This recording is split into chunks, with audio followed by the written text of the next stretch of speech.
The following was recorded in front of a live studio audience at the Studio 21 Podcast Cafe. This is the United Podcast Network. The following program is closed captioned for the thinking impaired. By tomorrow, I will rule the world!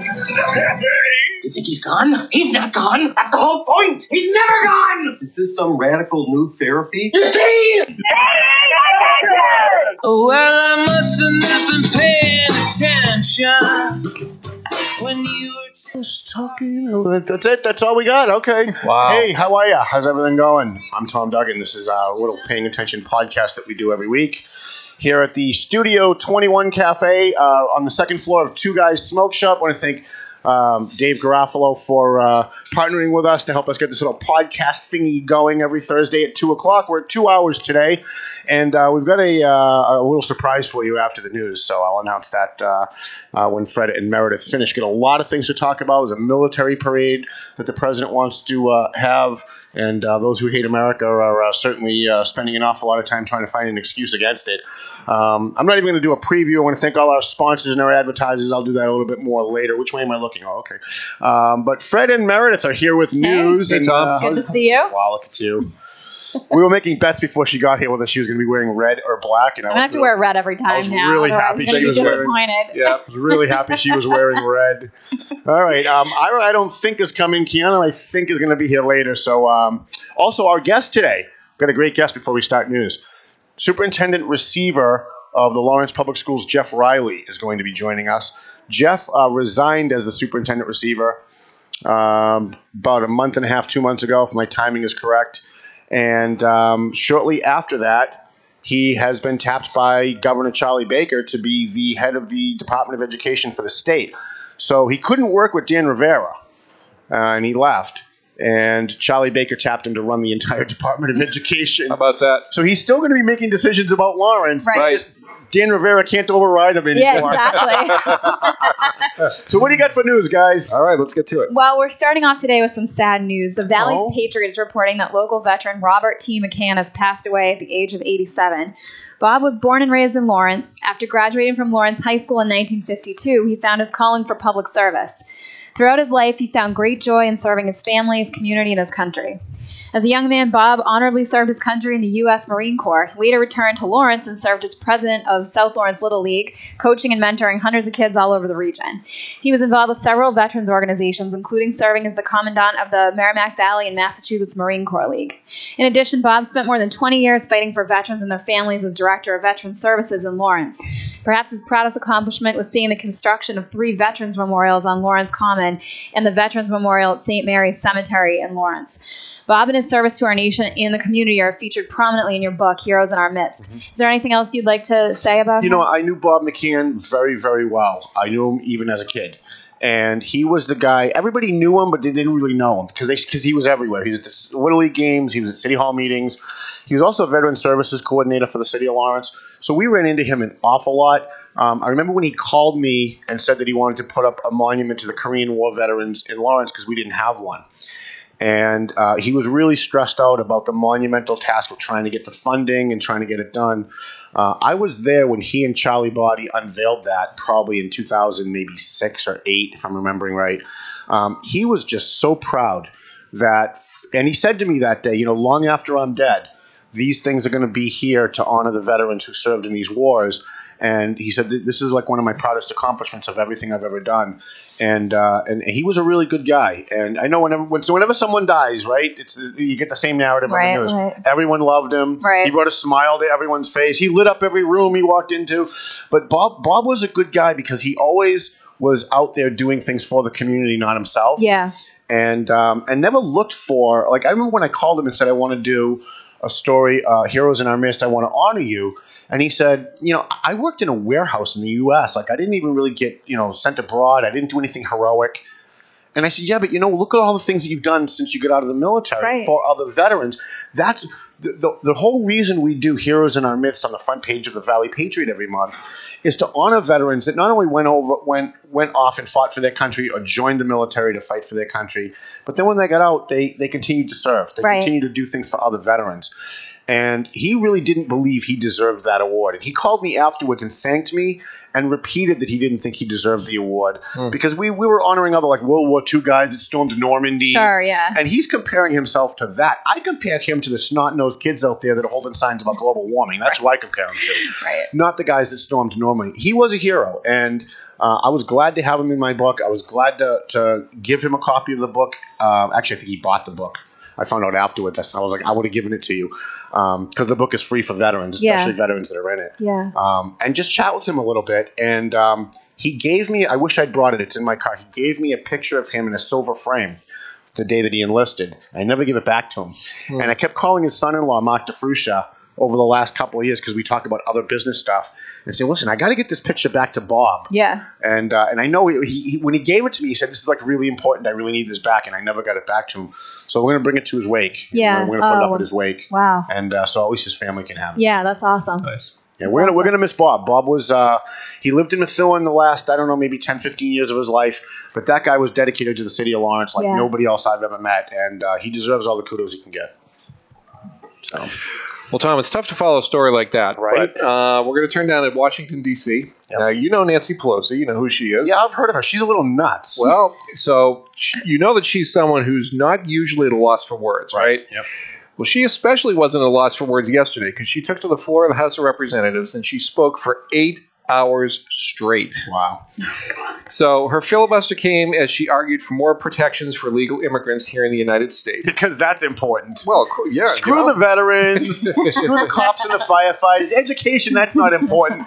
But citizens of other countries, that's number one. So what do you talk about for 8 hours, right? Yeah. Now, so she covered a range of arguments in support of protections for illegal immigrants, and she frequently invoked her Catholic faith while she was on the floor. In fact, Catholic faith? She was even heard to With Paul. We need Paul up here for She that invoked the names of Pope Francis, former Pope Benedict, and St. Augustine in support of her positions and her pleas. So all this comes as Congress continues to consider ways to address immigration and come up with a workable solution on a number of different issues.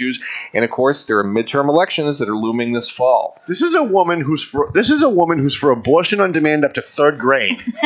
And she's talking about religion and God and the Pope. Are you kidding me? And who has been highly criticized by some Catholic people. I would imagine exactly so. Because of that. And rightfully so. This is. I mean, look. We all know. All right. Let's just not pretend for our audience. Nancy Pelosi doesn't believe in anything. Nancy Pelosi believes in power for the Democrat Party so she can maintain power and make more millions of dollars being in the House. That's all she cares about. And I was talking to some friends the other day. If Latinos in America started voting in large numbers for Republicans, she'd be out there building the fucking wall by herself. She'd be out there with the cement. She'd be putting the bricks up. Seriously, her and Elizabeth Warren would be out there making sure that wall was as high as humanly possible. You're right. Because they're serious. They don't care about illegal aliens. They don't care about Latinos. They don't care about blacks. Look, the Democrats claim they care about blacks, right? But who gets hurt the most by illegal aliens, right? Black Americans are at the bottom of the scale when it comes to jobs, when it comes to education, when it comes to the economy. And all these illegal aliens come in and go, yeah, I'll work for half of what black people will work for. And yet they say with a straight face that they care about black Americans. And then they say again with a straight face they care about Latinos. I don't get it. She doesn't believe in anything, that lady. Well, what do you think it's going to mean for this fall? I mean, we have midterm elections coming up. A lot of people talking about immigration. We still don't have a solution for that. And Congress seems like it's a mess. Do you think Republicans hold the House? I don't know, but I can say this. If they don't hold the House, if they don't hold the Senate, Donald Trump will be impeached.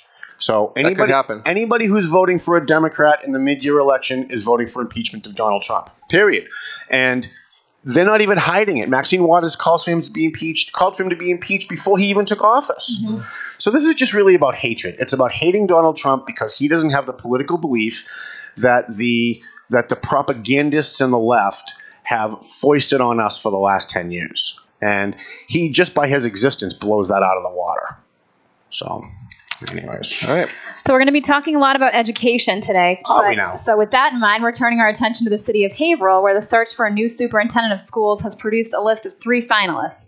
An 18-member search advisory board screened 25 applicants and interviewed 8 candidates. Of that group, the board picked Jared Fulgoni, Haverhill's assistant superintendent, Margaret Murata Smith, assistant superintendent for Salem Public Schools, and Dr. Anthony Pope, instructional superintendent in Boston, as its finalists to succeed James Scully. The selection of Dr. Pope has generated some criticism, as it's been reported that he stepped down from a position as Marlborough superintendent in 2012. At the time, it was reportedly claimed that Pope shoved a guidance counselor during a student protest, causing teachers to hold a vote of no confidence. It was also reported that students protested Pope's firing of a Marlborough High School assistant principal, Adam Baker, who was reinstated after Pope left in 2012. The Haverhill School Committee will visit candidates' current school districts during the last week of February and will host candidates for public interviews in Haverhill in March. So that'll be interesting. Yeah, I know Jim Scully very, very well. I served with him on the Lawrence School Committee. I'm sad to see him go in Haverhill. There's a guy that really loves kids. Yeah. If you had students protesting one of these applicants, that's the guy I'd be hiring. If I was sitting on the Haverhill School Committee and they said, well, you have students that are protesting this guy, I'd be like, well, that's the guy I want. Right. Because these students don't know shit. They just don't. I mean, they're a bunch of they've been brainwashed to be a bunch of little left-wing fascists, which we're going to talk about in the next segment. We're going to just make a note. People think that fascism is right wing. We're going to talk in a little bit about how that's not the case. Yep. But they've become a bunch of little left wing fascists. Anybody who doesn't agree with their politics is a bad person. Mm-hmm. Not just that they disagree. They're a bad person. Right. And they go out and they cause mayhem for anybody who doesn't hold their political views. And the fact that this guy got protested, whoever he is, that's a guy I'd want. Right. Yeah. That's a good point. Yeah. We'll have to see what happens. So we're going to turn now. I'm sure Ferentini will pick the most left-wing lunatic, pro-illegal alien, pro-gay marriage, pro-abortion on demand up to fifth grade candidate he could find. But we do have some conservatives on that school committee, like Scott Wood, and is Sean Tui still on? No, but Maura Ryan. She's very conservative. Yep. So you got at least two. Maybe they can cause enough trouble to maybe get somebody who's middle of the road. Yep. I always say whenever school committee members call me and say we're looking at a new superintendent, you went through that when you were in the Lawrence school system. What is your advice? The only one advice that I give to people is find someone that's not political. Right. Left wing or right wing. Right. You want someone that's going to care about education and is not going to be interested in the pretty language of politics in the classroom. I don't want kids learning about global warming. I don't want them learning about bullying. I don't want them learning about gay marriage. Teach them math, science, history, and social studies, which should be history.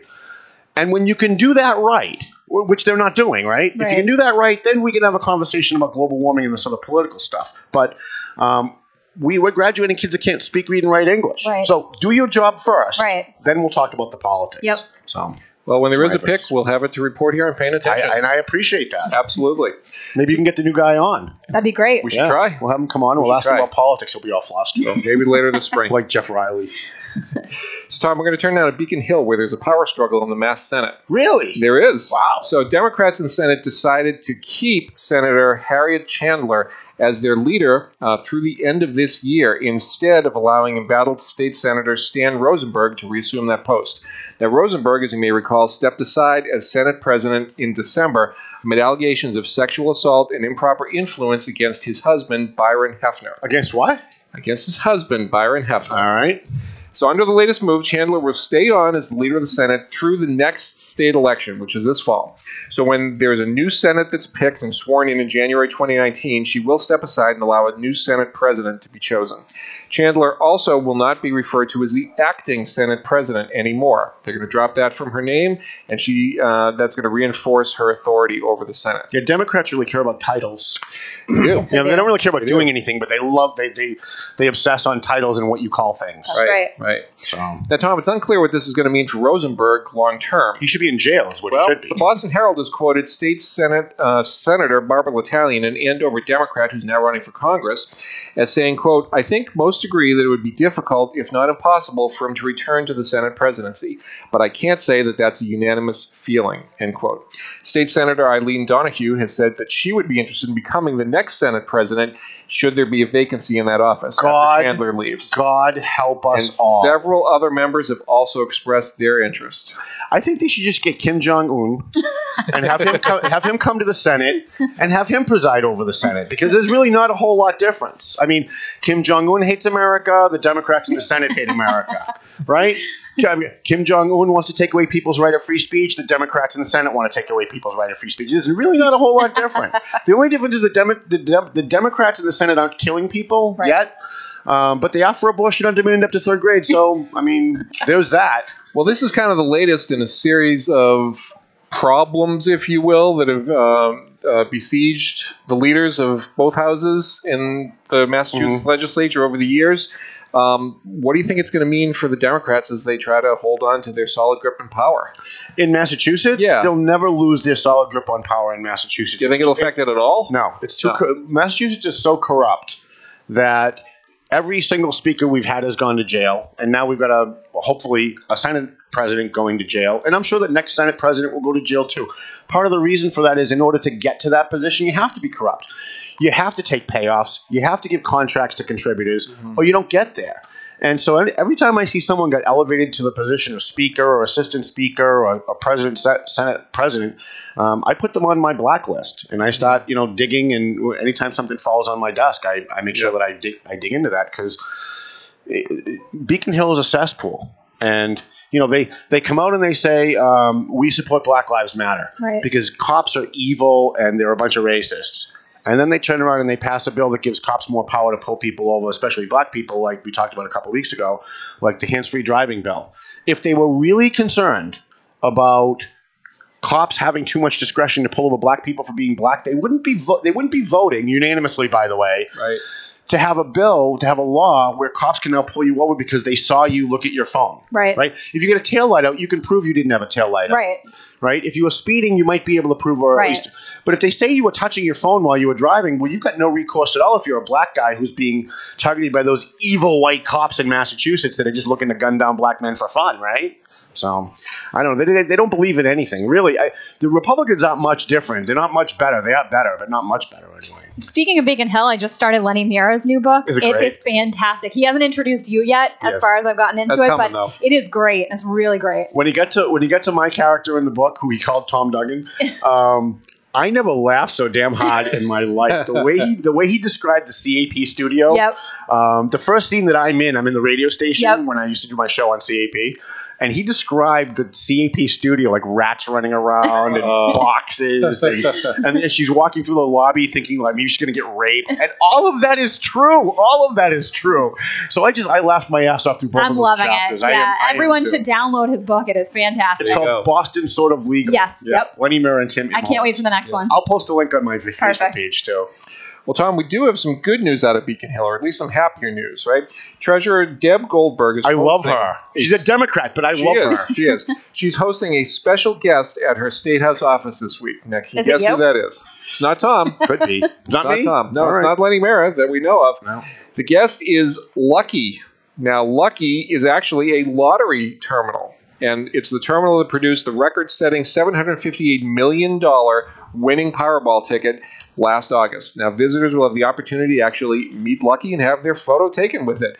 Budding celebrity, and they'll have a selfie station there, complete with props. Now, where is this going to be? I might go to that. I was going to say, it's a great excuse for you to go in there. Right. So Lucky was actually previously employed at Pride Market, which is in Chicopee, where Mavis Onechik purchased her ticket for the August 23rd, 2017 Powerball drawing that yielded her the largest jackpot prize ever won, ever. On a single ticket in U.S. lottery history. Do we have her phone number?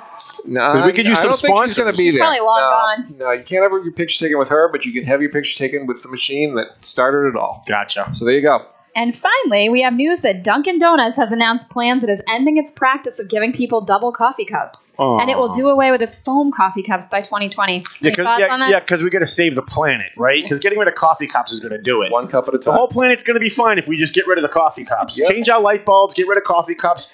We're good. No more global warming, right? You never know. Yeah, I don't know.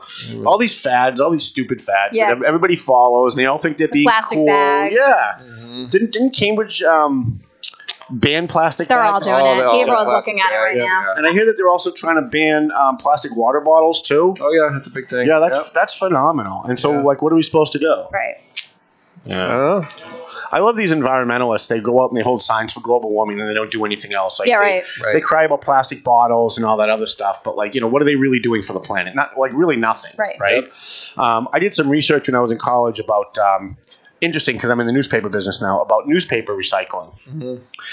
in order to recycle newspapers, they have to take the papers and they have to soak them in chemicals to pull the ink off the paper, so they can turn the paper into pulp and they can reprocess it. Those chemicals, there's a river in Texas that runs down into Mexico, where all of these recycling plants are along this river, and they dump all of their chemicals into the river because they're right on the border that goes down into Mexico. So everybody who's out there with their newspapers thinking they're saving the planet by recycling their newspaper, yeah, you're destroying the planet, because the chemicals it takes to take the ink off that paper to have them process it is toxic. It's destroying the... So, like, we have these fads. We just do them because people tell us that they're good. Right. And we want to feel good like we're doing something while we're actually not doing anything. Right? And it's all a scam. It's all a scam. All of it. It is. My grandfather used to say, the older I get and the more I know, the more I realize I didn't know anything. There you go. Because he said, once you get to be like 70, you realize almost everything you thought you knew was a total fraud. And it turns out I just turned 50. He's right. Oh, there you go. He's right. Everything we think we know. I mean, come on.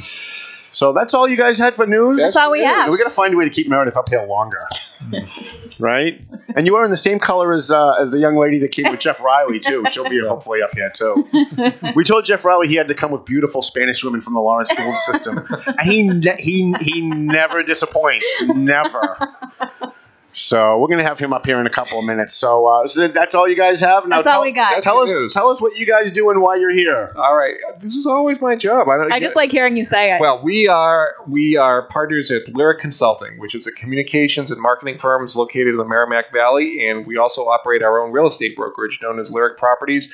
I'm an attorney by trade, but most importantly, beyond all else, we are Tom Duggan's agent. So if you are looking for Tom Duggan to do any sort of public speaking, writing, book sightings, just an appearance, you just want to talk to him, anything like that. Yeah, don't call me. Don't call Tom.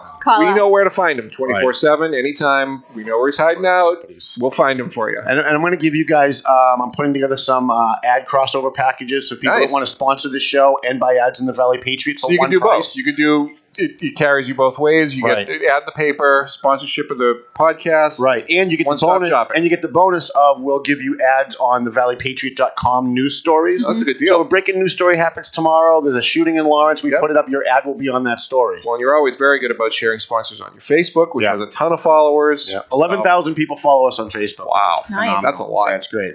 It's amazing. I come and I do this show. We do this little live podcast here, and we have like 5 people watch. Then I leave here. I get in my car and I go live on Facebook, and 4,000 people watch me drive home. I don't get that.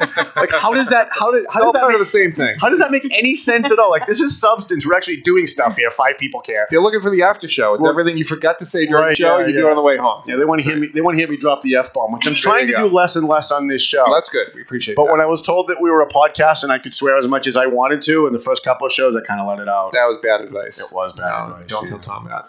Right. So we know where to find Tom. If you're looking for Tom, we'll find him for you. Give the phone number, the website address. How do people get in touch with you? So you can get in touch with us either at lyricconsulting.com if you need marketing for your business or for your political campaign, or lyricproperties.com. And best way to contact us is 978-494-4450 if you're looking for Tom. Yep. So if you want me to talk to your college class, if you want me to talk to your police department, or you want me to talk to whoever, I do public speaking, and I visit all kinds of different businesses to talk about networking and advertising and the newspaper business. First Amendment. I wrote the state's public records law. So absolutely. If you have a journalism class, you want me to talk about the state's public records law, I wrote it, so I'm pretty versed in it. You're a great public speaker. I'm a pretty good public. I don't do anything else well. Everything else is a total disaster in my life. You know, public speaking and the podcast. Right. My personal life's a disaster. Everything else is a disaster. You like the paper. I'm really good at the paper and public speaking. Absolutely. Absolutely. It's all the I'm flirting with Meredith, because just look at her. Come on. He's an expert at that. Seriously. There you go. Unbelievable. If I wasn't in love with someone else, I would be stealing her away from you right now. I seriously would be. All right. Sorry, I think I just blew Fred's cover. All right, guys, thank you so much. Thank you so much for coming in. We like to come in here every week, and we like to pretend pretend that we're doing serious stuff and just goof around. It's what we do. Fred Van Magnus and Meredith Warren, thank you so much for coming in. Hopefully we'll be able to expand your news production stuff now that we're 2 hours. We get a few more sponsors. Sounds good. Good. So thanks so much. Thanks, so. Stu Fink, our fine producer. Let's bounce out to a break. We'll be gone for about a minute to 2 minutes, maybe 3, and then when we come back, we've got a big surprise for you. Paul Murano, my co-host, is rejoining us as the co-host of Paying Attention. I don't hear clapping. Don't we clap when we go to commercial studio audience? Come on now. Gotta retrain these people. Back after this, I'm Paying Attention, where Colonel Sam Polton doesn't get it.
And once again on the United Podcast Network, you are paying attention.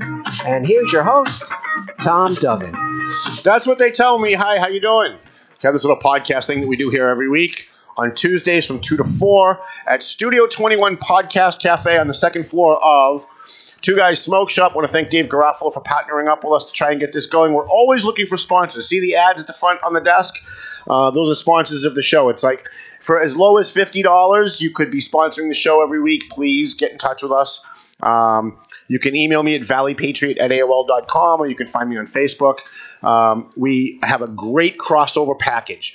So if you want to advertise in the Valley Patriot, for one price, you could print ads in the Valley Patriot, web ads on the Valley Patriot website, and ads in the front here and mentions here on the podcast, as well as when I go live on Facebook. Guy sitting next to me who looks like Satan was my co-host on WCAP for, at least 10 years, maybe? I would say approximately 10, 11 years. Yeah. Something like that. And he drove me crazy, and I hated him. And so we started to do this show, and we decided to that's why you begged me to come on the show. I did. Yes. I'm getting to that. So when we started the show on our first week, it was a great show. In fact, it was our highest rated show. Our first week was the highest rated show because we had 4 police chiefs from 4 communities talking about the opioid crisis. It really went well. And at the end of the show, like, I'm watching the video, and it's great and everything, and we did our second show, and I watched the video of that, and I kept thinking, there's something missing. Like, there's something that this show needs. And right around that day, somebody sent me an email complaining about one of our old podcasts on CAP that they were listening to. They just randomly found it online. They were listening to it, and they wanted to complain about everything we said, especially you. They hated you. And they spent like a paragraph hating me and like 6 paragraphs hating you. And I said, aha, that's what we need on Paying Attention. We need to get Paul back here. We need to get more haters on board. So, See, haters get ratings. Yeah, they do. You know? They give ratings. Yeah. So you just got to do this here. I'm just going to make it a little closer. Right. There you go. There you go. So, Paul Murano, tell people a little bit about yourself. You're going to be my co-host on the show every week, always when you can get here. And then we do have a guest here. We're not going to make him wait, but tell people a little bit about who you are, what you do, and how you're going to drive me crazy live. Gosh and a half. I don't know. Who am I? I was born in Massachusetts. I live in New Hampshire right now. I teach at a couple of colleges, local colleges, philosophy and theology. I lost my mic. Your microphone doesn't seem to be on. I'm on the wrong mic? Maybe that's it. Maybe I'm on the wrong mic. Let's see how that works. Sorry, that's there much you go. better. All right. So, yeah, I teach at a couple local colleges. I do a radio show, Beneath the Surface radio show. You're welcome. Yes, I've been doing it. Actually, I didn't even realize she was wearing boots. Now I can't even pay attention to anything you have. I thought I was saying something important. You were. This week is my 5-year anniversary in the in the Beneath the Surface radio show. Thanks for the invite. I appreciate it.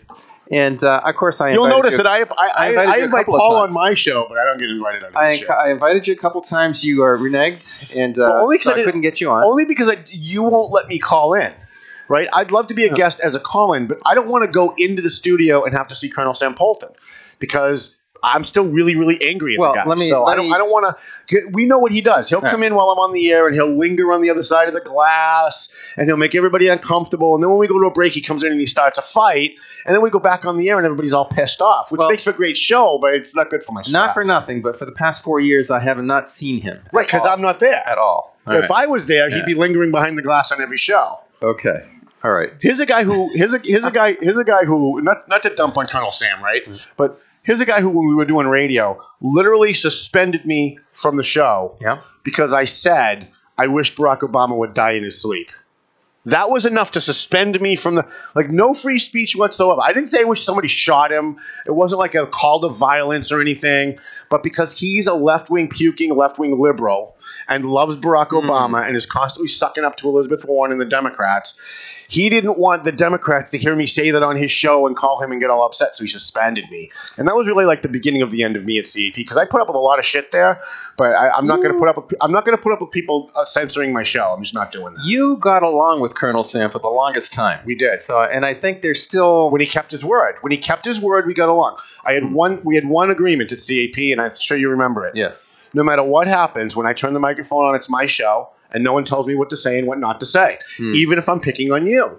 Yes. And for the first 5, 6, 7 years, he was fine with that. I could go on and I could make fun of his voice. I'm Colonel Sam Polton. You shouldn't talk about Elizabeth Warren. Elizabeth Warren's my friend. And he didn't care. Like, he would laugh and he would find it funny, so I would do it more. Until one day he started getting phone calls from Elizabeth Warren supporters.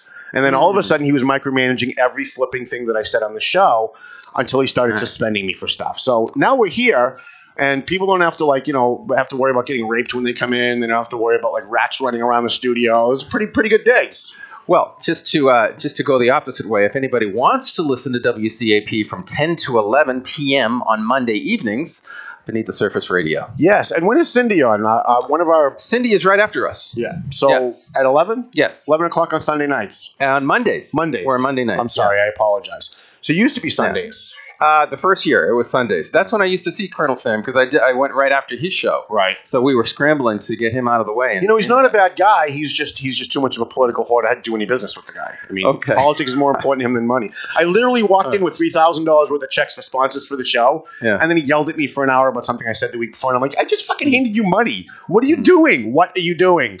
But now we're here at Studio 21 Cafe, Podcast Cafe, and no one can tell us what to say and what not to say. Dave Garofalo is great. We sat down to negotiate this show, thanks to John Bergeron, and he said, these are my requirements, and they were all good. And he said, do you have any requirements? I said, I have one requirement. The minute we go on, no one tells me what to say or not to say. That's all I ask. If I can be free to be me on the show, then that's the only thing that I require. And he agreed to that. Oh, the other thing was that we own the material. So if we ever leave here 5 years from now, there's a great interview we want to use somewhere else, we can use it. Those are the only two things that I ask for. I'm very low maintenance. So I guess if I ever want a little passion out of you, all I have to do is say the word Sam Polton. No, two words. I'm okay with Sam. Right. Well, anyway, I don't get it. Other than that, I do that radio show. I do a column for Valley Patriot once a month, and I'm a part-time musician too. I have a one-man band gig that I do oldies from 60s to 80s. Now, Penny came to see you one day, right? Penny came to see me one day. She loved it. Yeah, that was real fun. She was singing and dancing. I thought it was interesting that my ex-girlfriend went to my friend's gig and then live podcasted it. I don't know. Yeah. Whatever. She was good. I got a redhead now, so I don't care. Do you? Yeah, I do. Tell me about it. No, we're not going to do that at all. No? No. Is it natural red or is it bottle red? I'm going to say it's natural red. Natural red. Yeah. Okay. All right. So she is. See, anybody else would have asked me how I know that, but he didn't ask me. No, I'm not even going to ask. So you've been seeing, quote unquote, her for a little while? Yes. Seeing. Okay. Yes. Yeah. I don't even know what the definitions of premarital relationships are anymore. So right. I'll just say seeing. Okay. Very good. All right. Good. So, good. All right. So Paul is going to be my co-host now from now on. Let's take a really, really quick break. Do we have a quick break, or does it have to be 3? And we're going to bring up Superintendent Receiver. And now, as of the end of the school year this year, he's going to be the head of the Department of Education. This is a guy that I ripped to shreds when he came to Lawrence. Called him a left-wing lunatic. I thought he was really here to change the politics of what goes on in the school system and make it like a left-wing breeding ground. Boy, was I wrong about that. We'll be back after this. So paying attention.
And as we return to paying attention, once again, here's your host, Tom Duggan.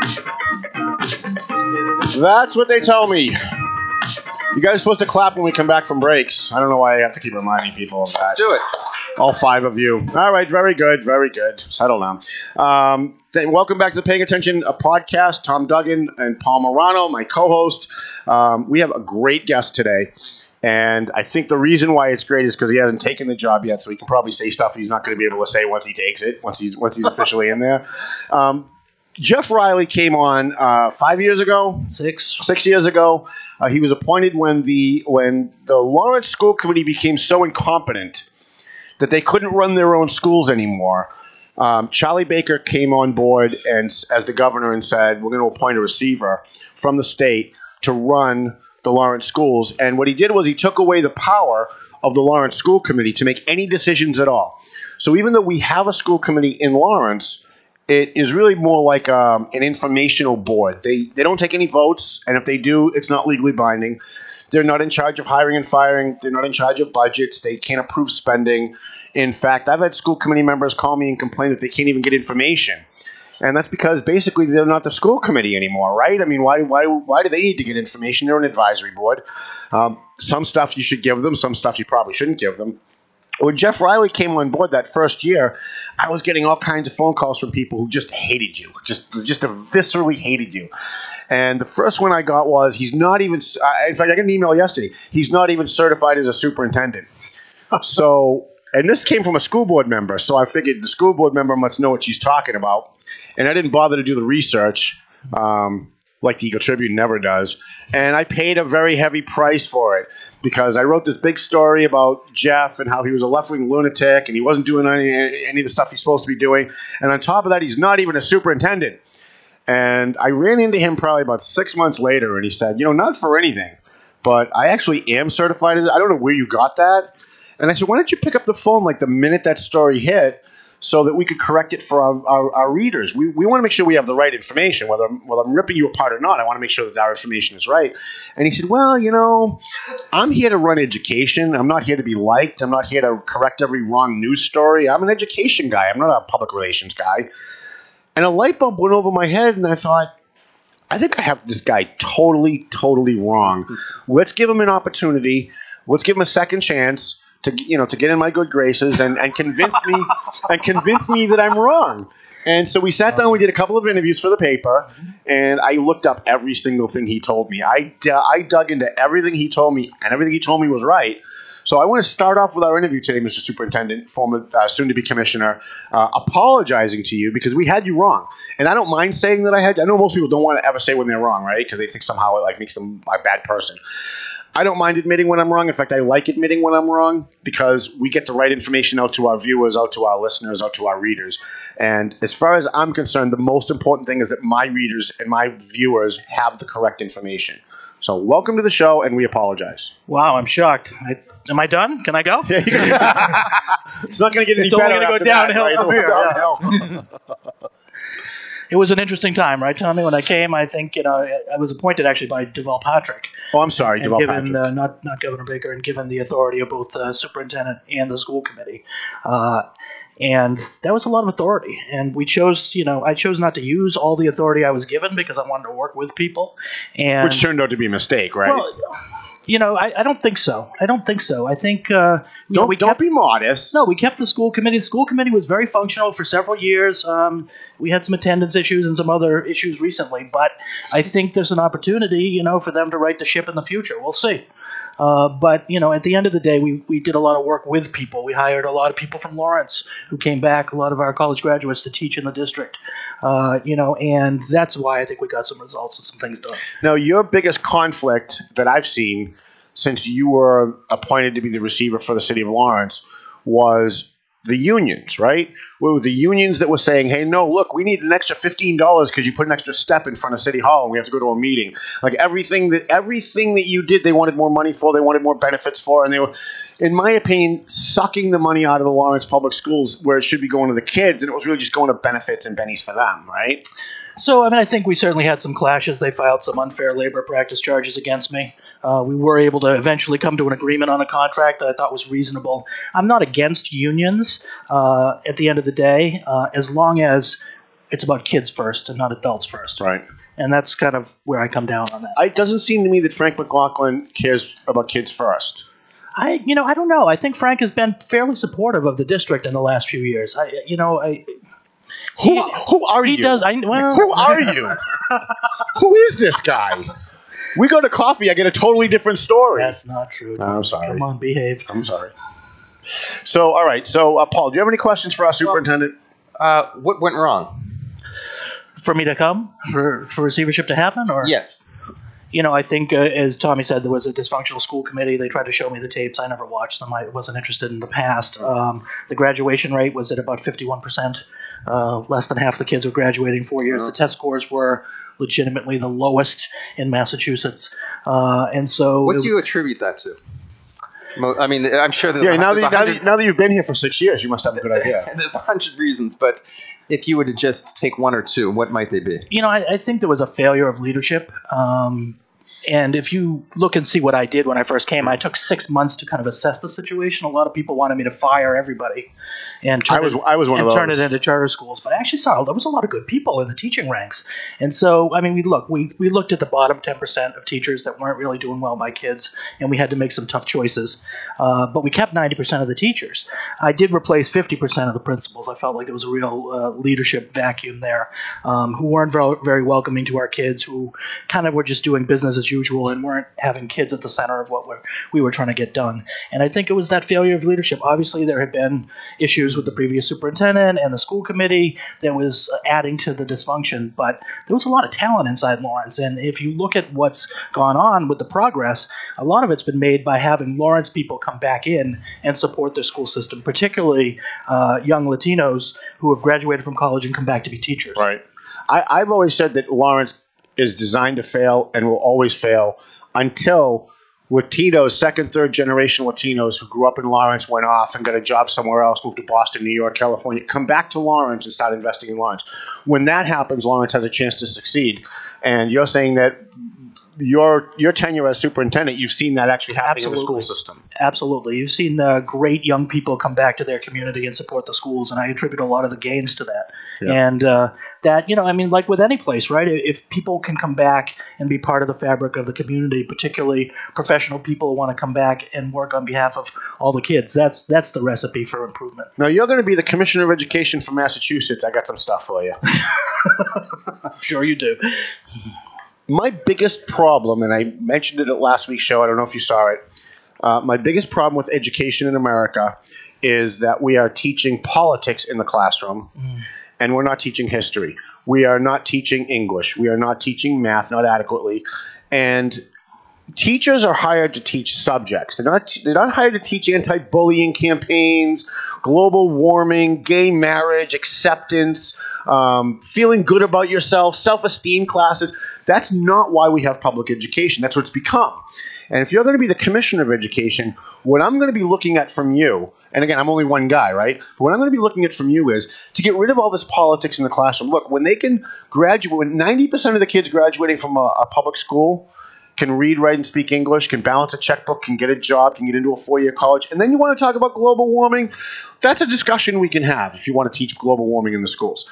But until then, can we get the basics right first and get rid of all this politics? Because I see public education schools as really propaganda training grounds for little Eichmanns who are going to come out and they're going to be social justice warriors and Black Lives Matter and all this other stuff.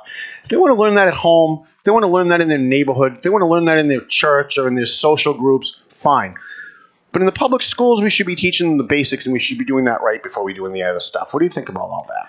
So I think, look, I mean, Massachusetts is number one in the country in outcomes, except with poor kids, city kids, kids of color, and that has not really been addressed. And so I think we really need to start fixing that problem first to make sure that all of our kids in Massachusetts are getting a good education. The politics you talk about, by the way, I would argue on both sides, are just kind of a function of what's happening in the country right now. And I think that needs to be out of the classroom. And I think we need to focus on the basics, reading, writing, math, history. I think we're going to have a history adoption, and there's going to be a test on that. And we can talk about testing at some point. But at the end of the day, you want your child, I have 2 kids in the Boston Public Schools, to have a quality education, one, and then to be critical thinkers, right? To look and see why is this person saying that, and is that true? Mm-hmm. And who's got another opposite perspective, and is that true? And then try to figure out for yourself. Right? So sometimes what we're seeing in education is people trying to proselytize kids on either side. Right. And well, I mean, I'm against that. Let's be fair, though. There's not a whole lot of Republicans in the public education system saying that Trump is a great guy in the classroom. But I walk through the Lawrence public schools and the North Andover and Andover and Methuen public schools, and all I hear when I walk by every classroom is that Donald Trump's a racist. So I don't see it on the – I know we try to equate it so that it's okay to say that the liberals are doing bad things, so we say, oh, it's both sides. But I don't see it happening on the other side at all. Even in conservative North Andover, I don't see it. I hear Trump's a racist, global warming, save the planet, gay marriage. I hear all that stuff. But I'm not hearing Trump's a great guy, global warming's a hoax. How about teach both? If you're going to have teachers say, some people say Donald Trump's a racist and here's why. Then give the list of, some people like Donald Trump and they say he's not a racist and here's why. Like, just give both sides. I think teaching kids to think critically is the way to go. And my view is parochial because I focus on Lawrence. Right. But I do remember reading something about a town, I want to say it's in Ohio or Pennsylvania, where there's this real political issue happening in the schools where there's Trump families and and there's anti-Trump families and it's playing out in the school. And what I would argue is we need to kind of focus on the standards the kids need to learn, and then to teach them to think critically, to look at both sides of an issue and make their own judgment, because that's what we want from our kids at the end. I'm sure Paul's got some great questions for you. I don't know about that, but a couple of things came to mind as you two were talking. First, you mentioned that in Massachusetts the quality of education is tops, except for minority and poor communities, and I assume Lawrence is one of those. It seems to me like there is a cultural problem. I think you mentioned that there's a lot of talent there with teachers and so forth. How do you deal with the deeper problem that certain cultural standards do not value classroom education as much as other cultures might? So I guess what I'd say to that is what my experience in education in various urban areas has shown that, particularly for immigrant kids, they are the kids and the families that most value education. They are our hardest working kids. I go home sometimes and I wish my own two children, who frankly have become kind of ugly Americans and have had everything handed to them, had the work ethic and the dedication to their learning that some of my first generation kids in Lawrence do. So I'm not sure that's the issue. What I see is poverty has effects. We know that. We know that if you're a second language learner, or if you're even a poor kids, there's something called a word gap. Hear 30 million fewer words by the time they're like 2 or 3 years old than an affluent family does. And so you're already starting with an achievement gap in kindergarten, right? And so how do we control for that and try to fix that? That's a great question. Do you have any thoughts on that? Well, for me, what I've tried to believe is that it's the best thing that can fix achievement gaps is more time with good teachers. Right, I was raised in a Marine Corps family. I will say, Tommy, that my father used to like to read your articles when you were claiming these things about me in my first few years as being the Did he like uber it? liberal. He laughed. Yes, he thought that was fun. Excellent. As long as I can entertain, that's all I care about. And so my dad, he was a Marine. He did time in Vietnam, and he kind of raised us on this idea of a meritocracy. All kids, anybody can do anything if they work hard enough. Right. But that actually only works if all kids start in the same place. Right? So how do we make sure that all of our kids, whether they're African American, Latino, white, start in the same place in high school, and then let's have it? Without interfering with parental authority, how do you do that? Well, that's the question. I think you're right. It's before kindergarten. Right. I mean, I think it's about educating parents about the need to have kind of word and print-rich environments. I mean, you can't take over kids' lives. That's not. Maybe public schools should have adult education to bring all parents up to par to become better parents. Do we have money? Do we have money for that? Wait a minute. It's bad enough they're indoctrinating the kids and turning the kids into little Eichmanns. You want them to turn the parents into little Eichmanns too? Well, hopefully the parents are mature enough not to buy all of the stuff that they're being sold. Wow. So one of the things we talked about last week, Jeff. I'm sorry, Mr. Commissioner. What do I call you? Superintendent, Commissioner? Jeff is fine. All right. One of the things we talked about last week was that most high schools don't have vocational training anymore. Yeah. And a lot of these kids, especially in poor communities, really need vocational. I know we have vocational schools, but they're hard to get into, and they're hard to stay in once you get into them. I know I went to the Voc in Andover for my first 2 years. And it seems as though when I was in Lawrence High School, we had Mr. Hutton, we had wood shop, we had civics lessons where they taught us how to balance a checkbook, and they told us this is going to be your income for the year, and you got to pay your electric bill, you got to pay your light bill, you got to pay rent, and they taught us life skills. Doesn't seem like that's happening in public schools in Massachusetts anymore. You're going to be the commissioner. We're hoping to see a lot more of that. I think you will. I think what you've seen in Lawrence in particular, all over in American high schools, kids are asking the same question.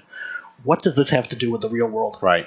And I asked that in trigonometry every single day. When am I ever going to need this? And they're not necessarily wrong, right? So we have to get experiences and opportunities for our kids. In Lawrence High now, we have an early college program to get kids kind of inoculated into that process, because we've seen city kids wash out of college early sometimes, and to give them some support to have some success and have some early wins as they get into college for real. But then we have this kind of pathways program where we're trying to get internships for our kids to businesses in the community, so they can have these kind of real world experiences, some of which, by the way, could be paid. We'll take an intern at the Valley Patriot. We'll take an intern here on the show too. We'll give you two. I'll take them. Well, we appreciate that. So, I think you're going to see a lot more vocational programming. I have been very clear with people that I'm not setting an agenda as commissioner until I get there, until I have a chance to talk to everybody.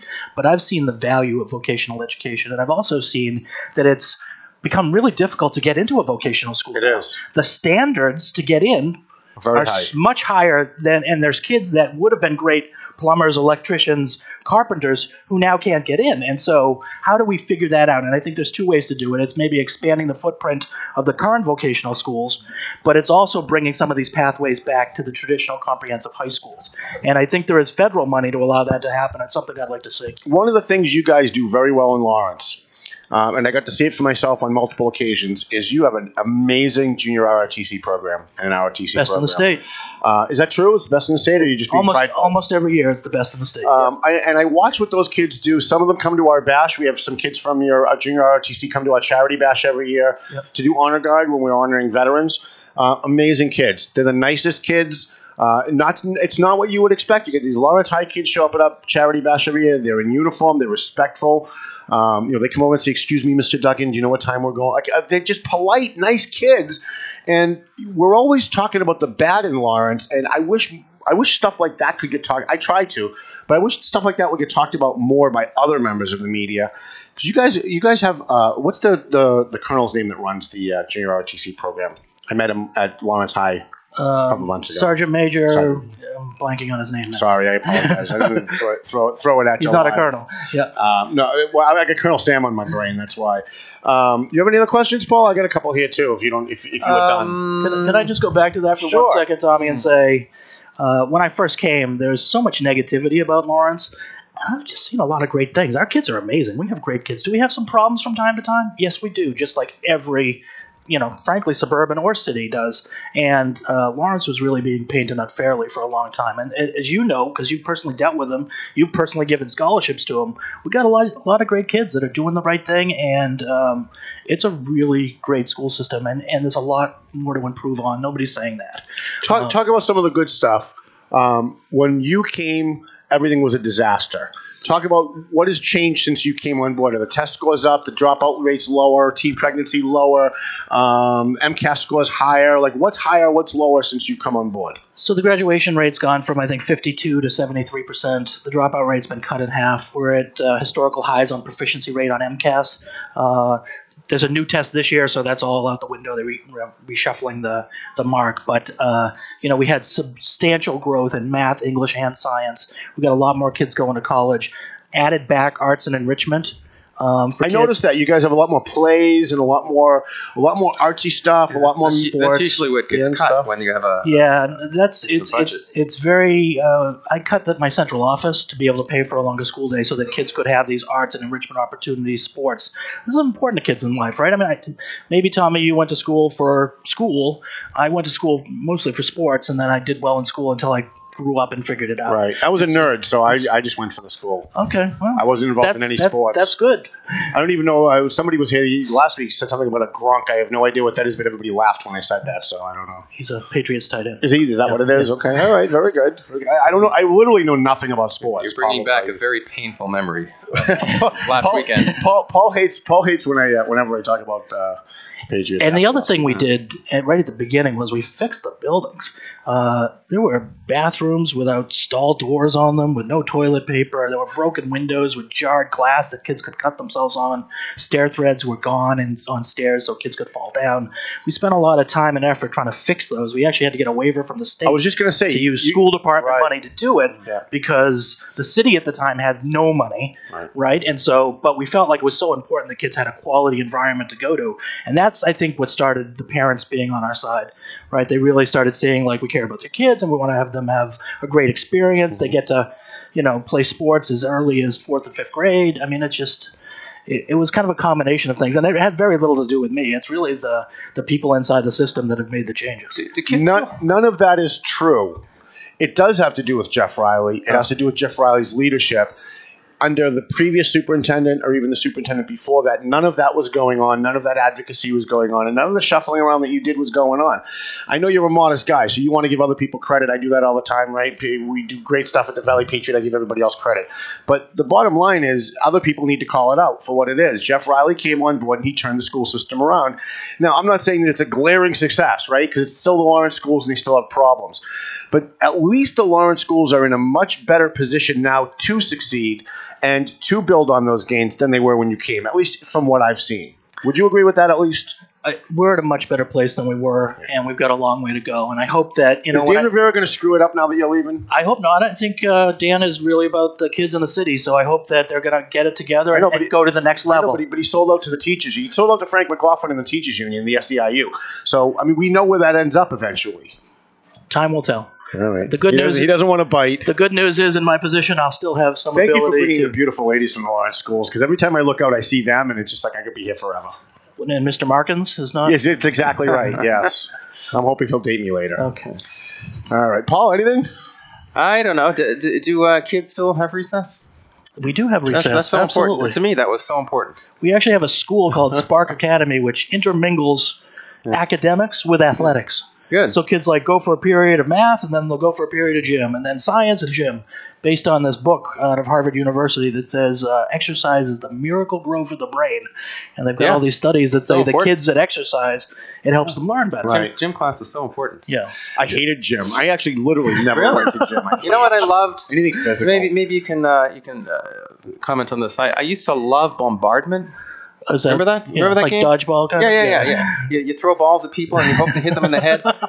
I was really good at it, but what's been going on? That's kind of what the show is, right? Right, pretty much, right? What's been going on with parents and school systems keeping kids from being hurt? Is all of what you hear in the media true about that?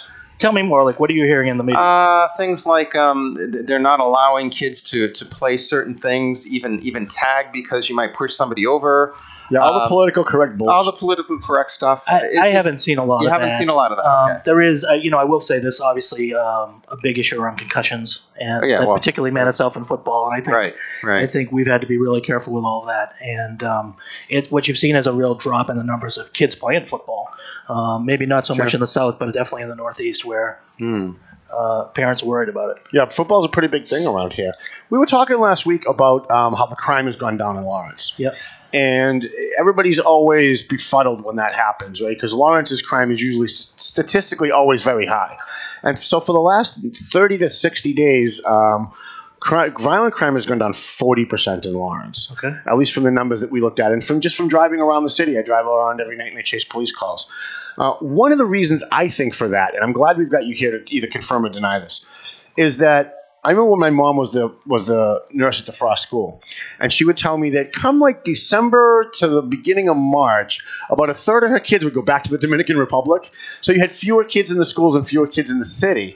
And I'm wondering if you still see that. Like, as soon as it starts getting cold, do you have that flight to the Dominican again, where you get like a good quarter or a third of the kids that are just not there anymore, and then they come back when the weather gets nicer? No, not at all. I think what we're seeing is we do see kids going back to the DR for a week or two and then coming right back to school. But at the same time, starting in January, we always, in the past 6 years, have seen a huge influx of new students. Many from the DR, many coming from Central and South America into our school. So it's actually a time when we get more kids. So you're saying more kids are coming in, more people are coming in. When I came, Tommy, we had 12,300 kids, and now we're at like 14,100. Wow. And how are you accommodating all those kids? I mean, Lawrence does not have a lot of room. It's a real problem. We're running out of space. The city, as you probably know, sold off a lot of those buildings 10 or 15 years ago because they said, the numbers are going to keep going down. But that hasn't happened. Right. So we've had to rent. Bad planning once again in the city. So we've had to rent space at St. Mary's or in the Mills, and that's not a great solution. What we have been doing in the last couple of years is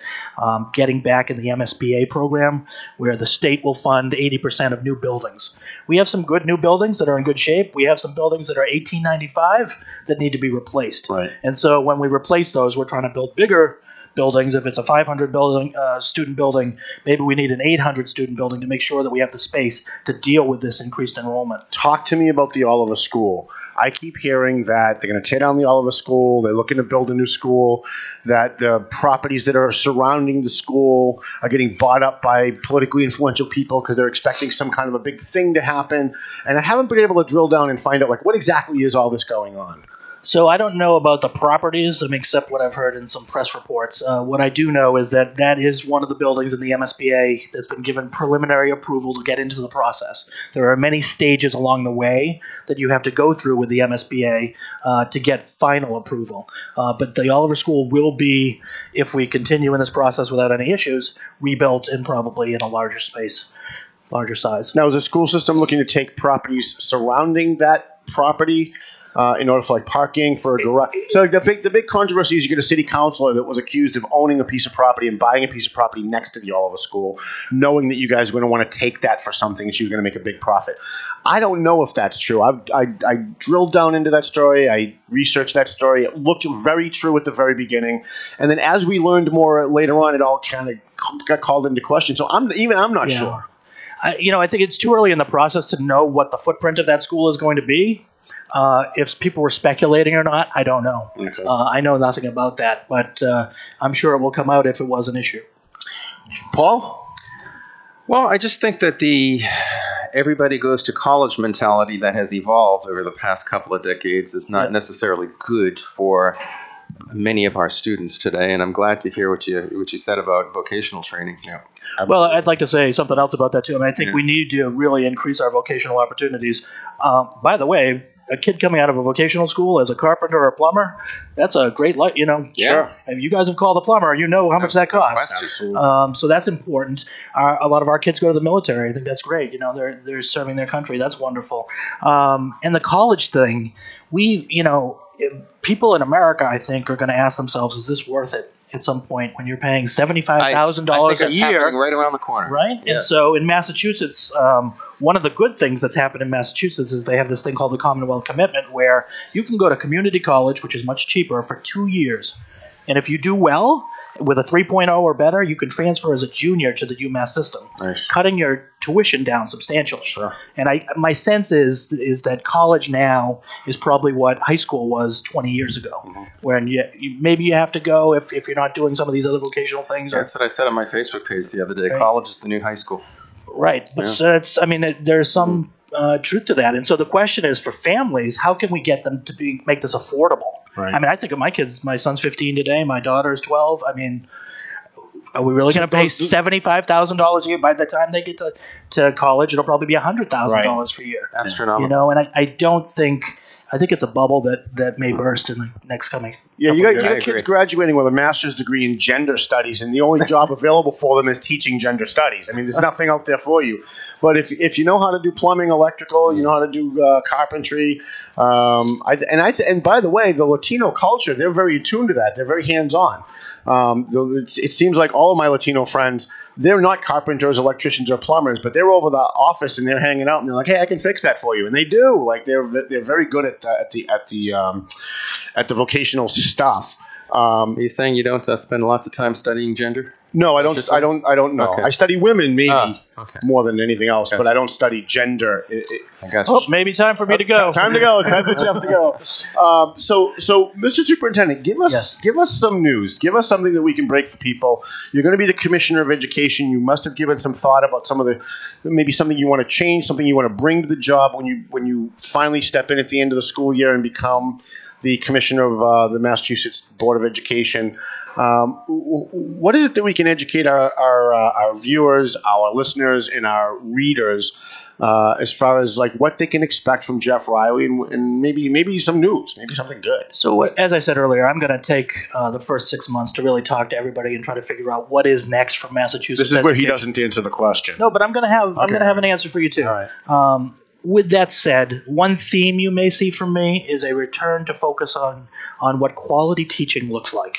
The dirtiest secret in American education today is that all teachers are the same. They're not. The variation in teacher quality in America is like this. Mm-hmm. And you guys know that because you went to high school, right? You probably had a couple great teachers, you probably had some mediocre teachers, and you probably had a couple terrible teachers. Yep. And happy to name them too. No, we're not going to go there. And so what other countries do is they limit that variation, right? And they're able to kind of have a better grouping of teachers. And I think Massachusetts has a pretty good group of teachers overall. But if we can start getting back to focusing on classroom instruction and really supporting and celebrating our teachers, there's been a lot of talk of charter schools and systems and structures and way to fix things, and we've kind of lost the focus on the classroom. And what parents care about is who's in front of their kid every day and are they learning? What is your assessment? Teachers are our most important asset. Yeah, I'm really anti-teacher, quite frankly. Well, you can't be, Tommy. I am. They're in the trenches. I am. I am. I'm sorry. I know everybody says to you how wonderful teachers are, but I walk through these schools, and all I hear is politics. All I hear is global warming. All I hear is Trump is a racist. All I hear is the politics. And then I look at the graduation rates, not just Lawrence. I look at them everywhere. You look at Lawrence, Springfield, Holyoke, Haverhill. It's abysmal. And they can always tout, well, we're 5% more than we were last year. But yeah, but your last year sucked too. You went from 5% to 10% or 8% to 9%. I'm pretty anti-teacher, quite frankly. Academia. You can't be, Tommy. To build on what he's saying, academia, for some reason, attracts those with a certain leftist ideology. I did not know that. Okay. You haven't recognized this yet. Hang out with Paul. He'll tell you. And this is true from elementary all the way through graduate school. Okay. It's the subtle stuff. I mean, I know Tom's saying all this obvious propaganda stuff, but it's the how they teach the normal stuff, but subtly with a certain ideology that I think is the dangerous problem, in my opinion. Yeah, teachers need to stop teaching politics. They need to stop pushing their personal beliefs onto kids and just teach the subject. I mean, look, if you hate Trump, fine, hate Trump after school, but don't be saying Trump said all Mexicans are rapists. He never said that. I actually heard that in the classroom last week. One of your classrooms too. I didn't call you because it's not important. It wasn't important enough to bother you, but I hear it and I just my brain just goes insane because I think.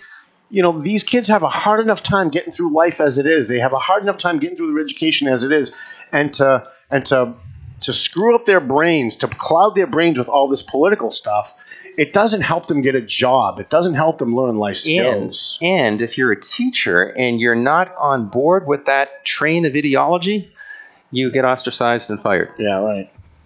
No comment at all on that. We can talk about butt boxing. You want to go there? No, I don't want to go there, Tommy. That's Mike wrong because I have no idea what that is, nor do I want to know. What I'd say is that there may be a small percentage of teachers that are trying to infuse their own political beliefs into the classrooms. That hasn't been my overall experience, and it's something that we don't necessarily want to see happen, right? We want kids to be critical thinkers. We want kids to actually learn the standards, right? And if all our kids learn the standards and are able to think critically about things, then they'll be fine. I know you've got to go because your people are all packing up and they're getting ready to go. Is there anything you want to leave us with, anything that you can impart upon our viewers, our readers, our listeners, because we're going to transcribe the interview. We'll put it in the next edition of the paper. We'll put it up online and stuff. Is there anything you want to impart? You're going to be leaving Lawrence after 6 years. You're going to be starting this brand new venture, which, by the way, I really congratulate you on. I actually talked to Charlie Baker a couple of times, ran into him, and the very first thing I said to him both times I ran into him was, you need to meet Jeff Riley, the Commissioner of Education. The guy really understands what's going on in inner schools. There must be something that you want to impart with us. I think for me, there was a lot of unknowns coming up here, right? I mean, I think I was pretty comfortable in Boston. My kids go to school there. I had grown up professionally in the Boston public schools, and so I took a chance to come up. But it has been the best thing that I've ever been part of. It's a great community, and a lot of the negativity that people, particularly in the beginning, it was a pile on in Lawrence. That hasn't been what I've seen, right? I mean, I've seen amazing families and kids, and my kids can do anything. And so they just, like the Irish and Italians 100 years ago, they just want their part of the American dream. Right? It's the same story, right? Big families, God-fearing, respectful of schools. They're just here to get their chance, and I think we owe it to our kids to make sure they get that chance. Well, thank you so much for coming on. Thank you for the service that you gave to the kids in Lawrence.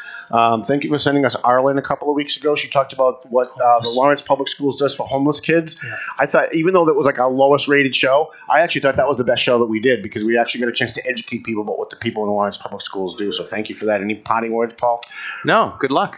Appreciate it. And your new position. Thank you so much. Yeah. Excellent. Thank you, Jeff. Okay, guys. Thanks for bringing your friends, too. Appreciate that. That was awesome. Chris Markins, thank you for everything you do. Thank you, Maria, for everything you do, and for your friend. I'm sorry I don't know her name. Maria Ladani, thank you so much. It's amazing. Back after this on Paying Attention.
Now let's get back to Paying Attention.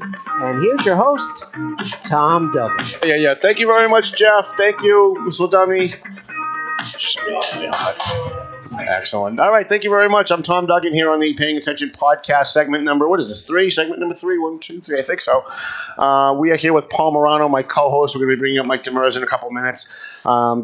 This is usually the Tom Duggan rant section of the show. Now that Paul is here, he can tell me how I'm wrong about everything that I say. I thought that would be a good balance. Sounds like a good thing. First thing I wanted to talk about today is, I'm watching CNN, Paul, for the last couple of days. I watch CNN all day in my office. If I'm in the office, CNN's on.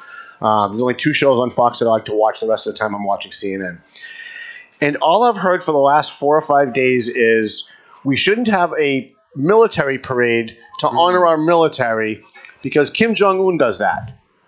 And I keep hearing these mindless liberals who are really zombies just repeating what they've been told to say by CNN and the Democrats, that Trump is trying to have a Russia-style military parade. He's trying to have only Kim Jong-un does this, as if no other countries on the planet have parades for their military.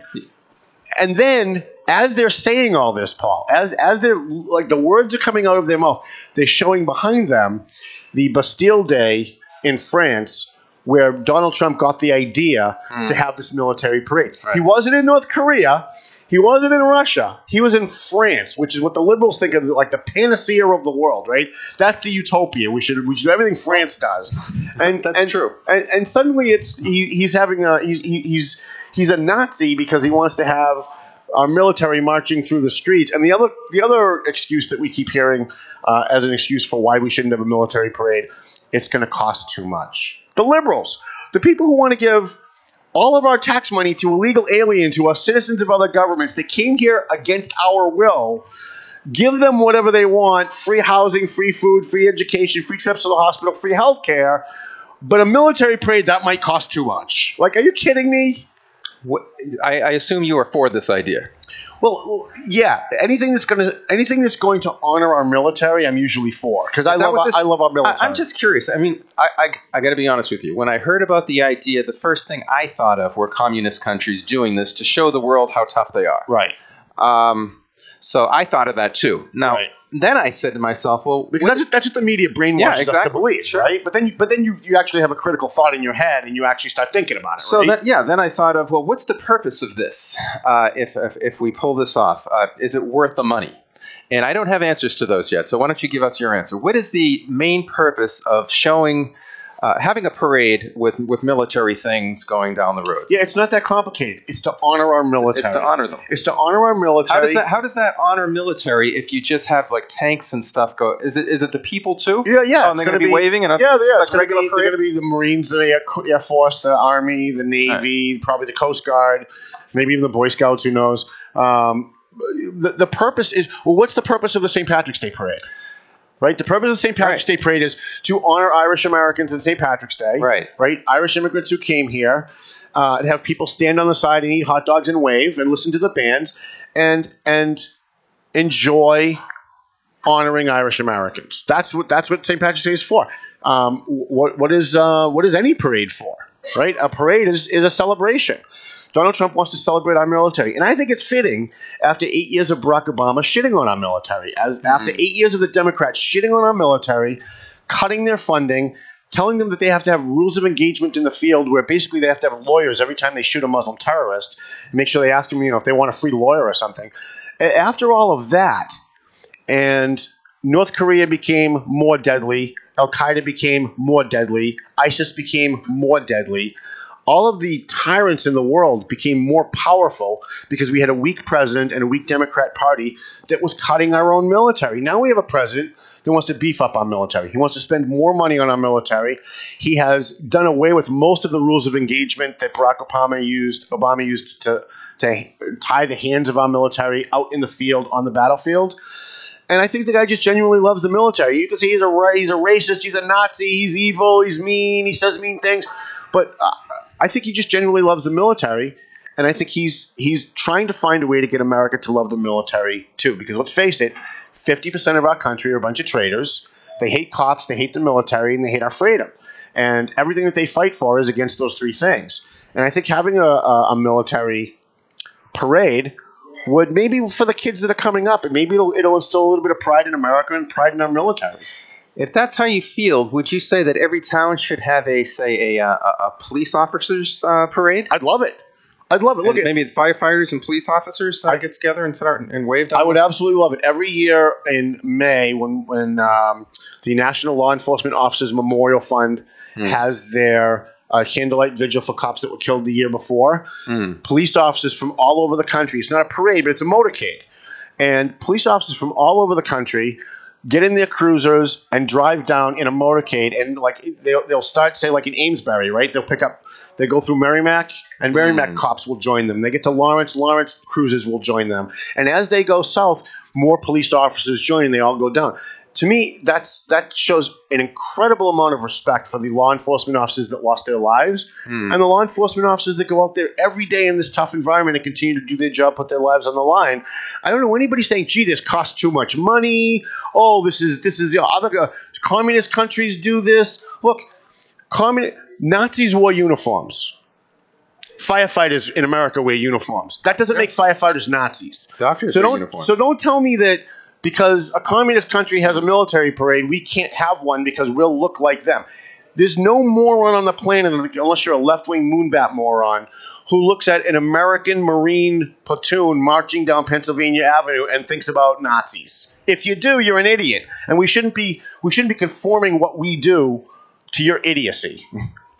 More devil's advocate for you. Sure. Where should the line end then? If the taxpayers pay for a parade for the military and even town for police officers, what if, say, the public school system says, hey, we want to be honored too. We are molding your children. Let's go down. I don't like the way they're molding our children. You don't get a parade. I don't either, by the way. But should there be a line, or where is the line? Just with those that protect lives? I think if you're someone physically we should have a parade for firefighters. We should have a parade for police officers. We should have a parade for our military. If you can think of another category, I'd be happy to add it. But if you're an individual who's in a profession where you put your life in the line to go out and protect other people, yeah, we should honor you once in a while. You should be recognized. Absolutely, you should be recognized. I think firefighters are the least recognized in the country, right? Because we talk a lot about police because it's in the news more. But firefighters, they put their lives in the line too. In fact, firefighters, the dangers that they face are long-term dangers. Most of the firefighters that are having problems are firefighters that end up with emphysema or lung cancer because they're in these burning buildings all the time. And if you think about what's in your home, plastic and all styrofoam and all the things that are in your home that are made of toxic things, when they breathe in, they breathe that in, and they get all these physical ailments because of it. Most of them continue to come to work and do their job every day, even with those ailments. I know at least 2 firefighters that have cancer still working. So, yeah, I think if you're putting your life on the line for somebody, you should have a parade. And anybody who could find an excuse to say they don't want this military parade, what they're really doing, in my view, is outing themselves as people who just hate the military. Because, look, I can find an excuse to be against anything that I want, right? And if I'm just giving an excuse, that's really all it is, isn't it? You know, I mean, I can be against anything, but if I'm not going to come out, it's like North Andover a couple weeks ago.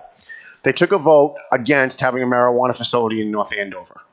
What we heard was not the truth about why people were against it. They were against it because they don't think marijuana should be legal. Not one person got up and said that. Not one person had the balls to get up and say, hey, you know what? I'm against this plant in North Andover because I think marijuana should be illegal, and I don't think we should have it here, and I don't think we should have it at all, so I'm voting no. What they said was, oh, well, marijuana is bad for children. It's going to drain the lake. There's going to be traffic concerns. And those were all lies.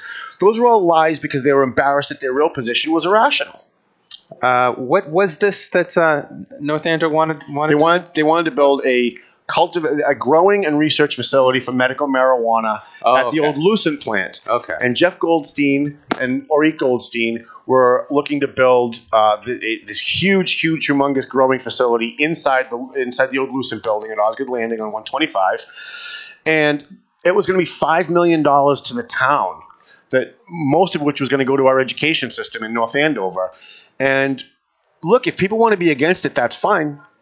But just be honest about why you're being against it. And I'm equating that to this situation because people in this situation... Because you believe that people hate the military. Right. Which means that they hate conservatives? Yeah, and they hate Trump. They hate Trump. They hate the military. And so they're climbing over each other trying to find an excuse, find a rational way to not look like they hate the military and say that they really don't want this parade for other concerns. But when you drill down into the other concerns, it's bullshit. It just is. Just like it was bullshit when people get up at North Andover town meeting and said we shouldn't have this marijuana plant because it's going to drain Lake Echikuik. Well, that was just a lie. And the reason that they blatantly lied is because they didn't want to be honest about their irrational position, which was, I don't believe marijuana should be legal, so I'm not going to vote for this. And the people on this parade thing, they don't want to come out and say, yeah, we hate Trump more than we love America. We hate our military. We hate police officers. And so we don't want this parade. At least be honest. At least just be honest and say, I hate the military, I hate America, or at least I don't love America as much as I hate Donald Trump. And so I'm against this because it's going to make Donald Trump look good. You would respect honest liberals. Yes. I have friends who are honest liberals. Yeah. I have tremendous respect for them. We disagree on everything, as long as they're being honest. And, you know, I'm honest. I want a wall. I want a wall on the southern border. I want it to look like Escape from New York. I want a wall with a moat with piranhas. I want mines in the water. I want alligators. I want electric fences that go down into the ground so nobody can tunnel underneath it. I want a wall. And I don't care who it disenfranchises. I don't care whose feelings it makes hurt. We need security on our border. You can't forget those alligators. Right? Absolutely, right? But now, that seems insensitive to people, right? To some people. Some people, that's racism, it's this, it's insensitive, you're being mean. Okay, well, look, that's all subjective. My position doesn't change based on the names you call me. I'm just going to be honest. I want a wall. I want every single illegal alien in this country deported, unless I get a wall. Now, you give me a wall, I'm willing to negotiate. I'm willing to say, if you're in this country illegally and you're not causing problems, you've never been arrested, you haven't stolen someone's identity, you haven't caused any, and you want to stay, I'm okay with even, as much as it kills me, maybe even a path to citizenship, as long as we have a wall. Because America's like a boat. We got a big hole in the boat. We got water that's just pouring in. And if we just keep bailing and we don't try and fill the hole, we're just going to keep bailing and nothing. Eventually, the boat's going to sink. What you just mentioned, I think, is basically Donald Trump's position. It is. And I said it on our show 5 years before Donald Trump became president. In fact, I think he is willing to, as you know, allow 1.8 million people that are here now to stay as long as he gets his wall. Right. And the Democrats are against it. How funny is that? They're very much against it. Yeah, they don't want it. You know why? Well, because they all of their political capital is spent on saying Donald Trump's a racist and he hates Latinos. And if he's the one that lets a 1.8 million get citizenship, can't say that anymore. Might not be able to. Can't they'll still say it, but it won't make nobody will listen. Right now, everybody's listening. You have half the country thinks Donald Trump's a Nazi, and the other half of the Trump think Donald Trump is the greatest thing since sliced bread. It's somewhere in the middle, right? He's done some things that are good. He's done some things that are not so good. But he's not the evil, racist Nazi that the Democrats and the left paint him out to be. But they're very vested in that narrative because they have nothing else. They say that they're for Latinos, but they're against making 1.8 million of them citizens, right? They say they love blacks, but then they want illegal aliens to come take their jobs at half the money. So, like, I say it on this show every week. I'm going to continue to say it. There's nothing that the Democrat Party at the national level believes. I'm sorry. Everything that the National Democrat Party believes is in direct contradiction to everything else that the Democrat Party believes. It's kind of funny. You know what? I don't understand why.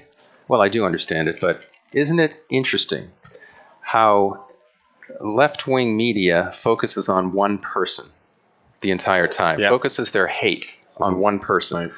Right-wing media tends to focus more on the ideas, the policies, whether it be good for the country or not.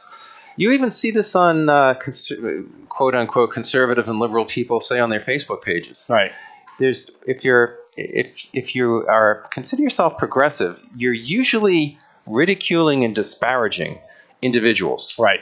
And the scapegoat of the left today, of course, is Donald Trump.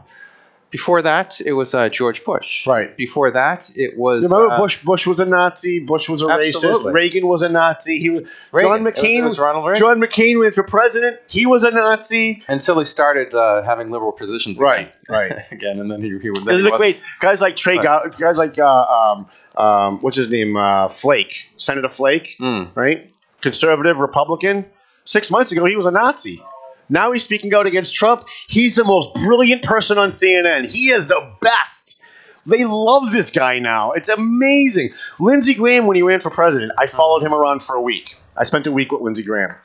One of the nicest guys you're ever gonna want to meet. The media eviscerated this guy as this crazy, kooky, single man without a family. They did all of these things to try and disparage his reputation. But now that he hates Trump, Lindsey Graham is Einstein. Lindsey Graham is the smartest person that ever walked the face of the earth. And I wish there was a network that would just take what the media says about people, like a whole network, would take what the media said about someone like 6 months ago and then what they're saying about them now and just run them back to back. Like a whole network. It would be the best entertainment on TV. It's really amazing what ideology does to human reason, isn't it? Yep. It doesn't allow it to work properly. Well, because when people are more concerned with defending their side than they are with the truth, and that's what you end up getting. It's team politics. It's kind of like I'm not a sports guy, as we talked about earlier.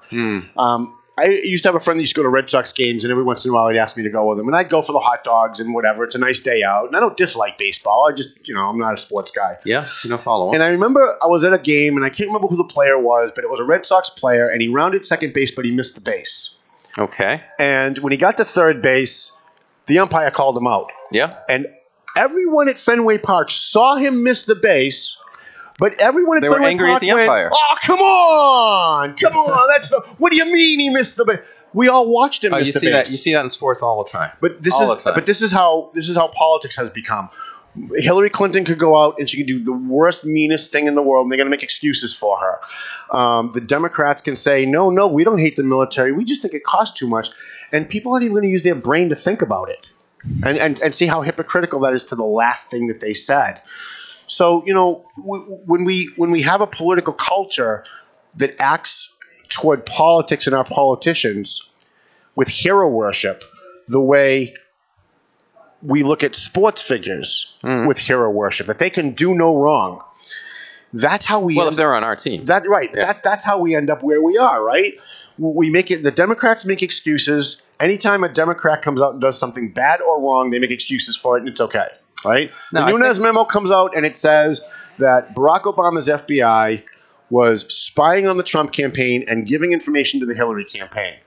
What do the Democrats say? Oh, come on, that's Nunes. He's partisan. Anything they can to distract, anything they can to say no. Well, all you have to do is, as you know, turn on Fox News between 8 and 10 versus MSNBC or CNN between 8 and 10 p.m., and you have both sides of two completely different realities are being communicated. Right.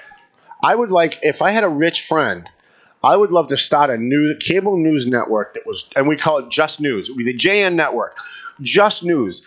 A reporter would come on and stand at the White House and say, Donald Trump today said, and then follow it up with, but the Democrats accused him of this, and not give their opinion. You wouldn't have any entertainment programs on it? No, it's a news channel. If you want entertainment, watch E! Like there's a whole other channel for that. There's a whole other channel for that. It's the E Hollywood channel. The E channel. Watch that. However, this is news. We want news. I say good luck to you if you can do that, because you have 24/7 coverage right now of news to fill. I mean, right now we're trying to fill 2 hours and we can do it. But imagine if we were on 24 hours. I could do it. Without any entertainment I could do it. in it whatsoever. Listen, here's how you do it. And if I get a rich friend out there, take notes. Here's how you do it. All right. You have anchors at a desk who talk about the national stories, but don't talk about it the way everyone else is talking about it. Go out and do your own research. Don't just repeat what CNN said. Don't just repeat what Fox said, because that's what they do now. They watch each other's channels, and they just say, everybody's saying the same thing. They're just saying it a little different. Don't do that. If there's a story on Fox, call one of the principal witnesses or people involved in the story. Get a separate quote, a different quote that everyone has, and do your own story. But then when that's over, that could maybe give you an hour or 2 hours of news. We have news stations all over America. Kansas, California, Oregon, Texas. There's no reason why you can't say, okay, and now to Houston, Texas, where there's a standoff with police. And just go live to Houston, Texas, where there's an actual standoff with police. Now, CNN will go to Houston, Texas with the standoff with police, but they'll talk about it all frickin' day. It will be 24/7. And politicized. Right, and they'll politicize it, and how is it Donald Trump's fault? I don't want that. Give me the 10 minutes of what's going on, and then we're going to go to Oregon, where there's some guy who chained himself to a tree because he doesn't want people to cut trees, whatever the story is. Then go to Chicago because some guy got shot and talk about that. And then go to Miami, Florida and talk about a riot that happened. There's no reason why, with all the things that go on in our country, the cable news should be talking about one story all day. The one story all day. The Nunes memo all day. Yesterday it was the parade all day. And I know why they do it, because they're fucking lazy. They're lazy journalists who don't want to do their job. I also think they want to create a kind of a daytime drama. You know how daytime dramas always were king of the afternoons? Mm-hmm. They want to create that with these stories. Right. But so that people will continue to watch and get addicted to it. But there's another channel for that. It's 4, 5, and 7. No? They have soap operas. I think they'd rather have ratings than do news. Well, then don't call it news. Don't call it the cable news network. Call it the cable entertainment network, and then I'm fine. See, at least MSNBC says we hate Trump. We're not news. We're here to hurt Trump. We're here to hurt Republicans. I've never heard them say that, but they have. All right. I give them credit. Okay. They don't portray themselves as being objective news. Okay. CNN does. And if you're going to portray yourself as objective news, well, you damn well better be objective. Because when I watch that idiot Acosta standing there interviewing anybody in the Trump administration, and they start with, well, Donald Trump said this yesterday, and that's a lie. I'm sorry, that's not your job. Your job is to not declare something a lie. Your job is to tell us what he said, then interview somebody else that says he's a liar, and then let the audience decide for themselves if he's a liar or he's not a liar. But what they do now is they tell you what to think. Yes. They tell you what to think before they give you the news story. Then they skew the news story so that it will comport with what they told you to think. That's not news. Would you say that Hannity does the same thing on the other side? Yes, I hate Hannity. I hate Fox News. Well, I wouldn't say all of Fox News does that. There's 2 shows on Fox News that are good. Tucker Carlson is very good. The most brilliant man on television, and The Five, which has the second most brilliant man on television, Greg Gutfeld. Yes. So you got funny, two shows on Fox that are good. By the way, Fox and Friends in the Morning is the worst show on television. By far. I would rather watch... I haven't seen that in a long time. Romper Room on Disney. Ooh, Romper Room. Do you remember that? I do remember. Gene? I would rather watch iCarly on Disney or a test pattern on Channel 3. We don't have test patterns anymore. I'm showing my age. Than watching Sean Hannity. Do you remember Captain Kangaroo? I do, yes. And I'd rather watch Captain Kangaroo than Sean Hannity. Right. I don't want news people cheerleading for the president, even if it's a president I'm cheerleading for too. Right. I love Donald Trump. I don't disagree with 90% of what he does. But when I tune into the Fox News network, I want news. I don't want Donald Trump's great, the seditious media, the anti-Trump media. I don't want any of that. I think news. He sees that as his role. You got the whole mainstream media being anti-Trump, and I am the guy who is going to tell the truth about all of this stuff. Right. And it gets the best of him. He's got a career out of it. If you've seen one Sean Hannity show, you've seen every Sean Hannity show. If you've seen one Don Lemon show on CNN or one Anderson Cooper show, he's even worse on CNN, you've seen every show. It's Trump's a racist, Nazi all day. Donald Trump used his salad fork today. Is that presidential? Is that appropriate? Here for a 2-hour panel discussion is Don Lemon, who starts off with Nazis. I mean, come on. I actually, even though she is a little bit like Hannity, I like Laura Ingraham. She's not too much like that. She's somewhere in between Tucker and Hannity. I liked Laura Ingraham on radio. I don't think she's a great radio. I don't think she works on television. She works better on radio, no question. No question about that. All right, anything else for us, Paul? We're going to bring Mike Demers up here. We can't get his video in. We tried to get his video in, but we're not going to be able to. I think we pretty much hit everything. I know there's a couple of other big topics I wanted to talk about, but we're kind of running out of time. At some point, Paul, I want to have a long discussion with you about not all.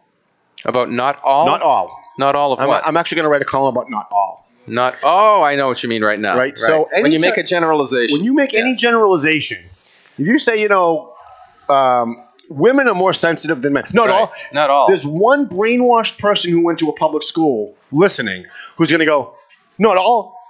Not all of them. Not all of them. As if like we need in every discussion to point out there's an exception to every rule. Every discussion. That's not true because I know one guy down the street who didn't do that, so that means what you said is wrong. No, really, exceptions do not negate the rule. Sorry. I think we have lost appreciation for the art of the generality. Yes. The generality is so. In fact, it makes us human. Sure. Other animals don't generalize because they can't. They just see individual objects in front of their 5 senses. We are able to generalize about things and understand them. And obviously, when you say all women are more sensitive than men, you're not saying obviously you're not saying all of them are. Right, but someone has to stop the discussion. In general. Right. See, liberals are trained to be brainwashers and brainwashed, and they want to stop the discussion because they don't like where you're going. And that's when you hear the not all. Not all is a weapon. Not all is used as a language weapon to stop the discussion and steer it in a different direction and say, well, not all women, because I know a guy who stays home and he's a Mr. Mom and he's great. So what you're saying must be wrong. Because they don't want where you're going. They don't want you to end where you're going with that discussion. They don't want you to elucidate any differences between the sexes. Mm-hmm. They want an androgynous society. Right. So now I said earlier with Jeff Riley, I'm positive I'm going to get hate mail. Please don't send me hate mail about what I said to Jeff Riley. I'm not even going to read them when I said I'm anti-teacher. Mm. Now, I guarantee you there's some fucking moron out there who's going to write me an email saying you hate all teachers. When Donald Trump said that Mexico is sending us not their best, they're sending rapists, they're sending drug dealers, the liberals who were brainwashed, the people who are weak-minded, heard the word all even though it wasn't there. Mm-hmm. Because public schools and colleges train kids, brainwash kids, condition kids to hear words that aren't there in order to justify their anger about whatever it is that they want them to be angry about. So if I were to say that, I support the cops do a great job, some asshole is going to say, oh, no, that's not true because look what happened in this place. So look at that guy, that cop that shot someone. They'll say you support all the cops, even the bad ones. But you'll notice it doesn't work the other way around. When liberals say, well, wait a minute, these dreamers come here and they love America. They were brought here through no fault of their own, and they're contributing to the community, and they're working hard. So you know what I do? I go, all of them? Are you saying all illegal immigrants that are here are picking lettuce? All of them are here doing a good job? All of them are here because they want a better life for their family? Because we know that's not true. We know there's an awful lot of illegal aliens who come here who join gangs and kill people and sell drugs and manufacture fentanyl and rape and drunk drive and beat their wives. So you'll notice that when a conservative talks, he gets attacked with the weapon of not all to destroy whatever it is he's trying to accomplish. But then liberals label and stereotype Catholics and Christians and white people and police officers, and you're not allowed to call them out on that. So whenever I'm talking to liberals, I always use label. I always talk to them like I'm a liberal, and I care about not all, and I care about labeling and stereotyping. And then I throw it back at them. So when they start saying, the cops are jackbooted thugs, and we can't trust them, and they gun down black people, I say, all police officers? Really, all? They say, oh well, the priests, they're molesting kids. All of them? Are you saying all? Because now all of a sudden, when you do it to them, hopefully it will kick something into their head where they realize, wait a minute, I'm wrong here about something. They may not even know what it is, but they know they're wrong about something. They're going to have to square that in their head. You would hope so. I would hope, anyways. Anything else, Paul? At this moment, I would say no. All right. Let's bring up our guest. I haven't even yelled at him yet today. It's kind of bizarre. All right, let's take a very quick break, 1 minute break. We're going to come back with Mike Demers. We're going to talk about the Hafner situation. Acadia Insurance is suing this guy to make him take down posts on Facebook and Twitter. It's a First Amendment case. We're going to be following it very, very carefully. He's going to come up and he's going to give us the short version. I want to emphasize the short version. Because I've known Mike since high school and he can talk. You think I can talk? Yeah. Mike can talk. He can talk more than you? Yes. Impossible. Yes. Wow. Back after this, I'm paying attention. Wow.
And now let's get back to paying attention. And once again, here's your host, the Tom Duggan.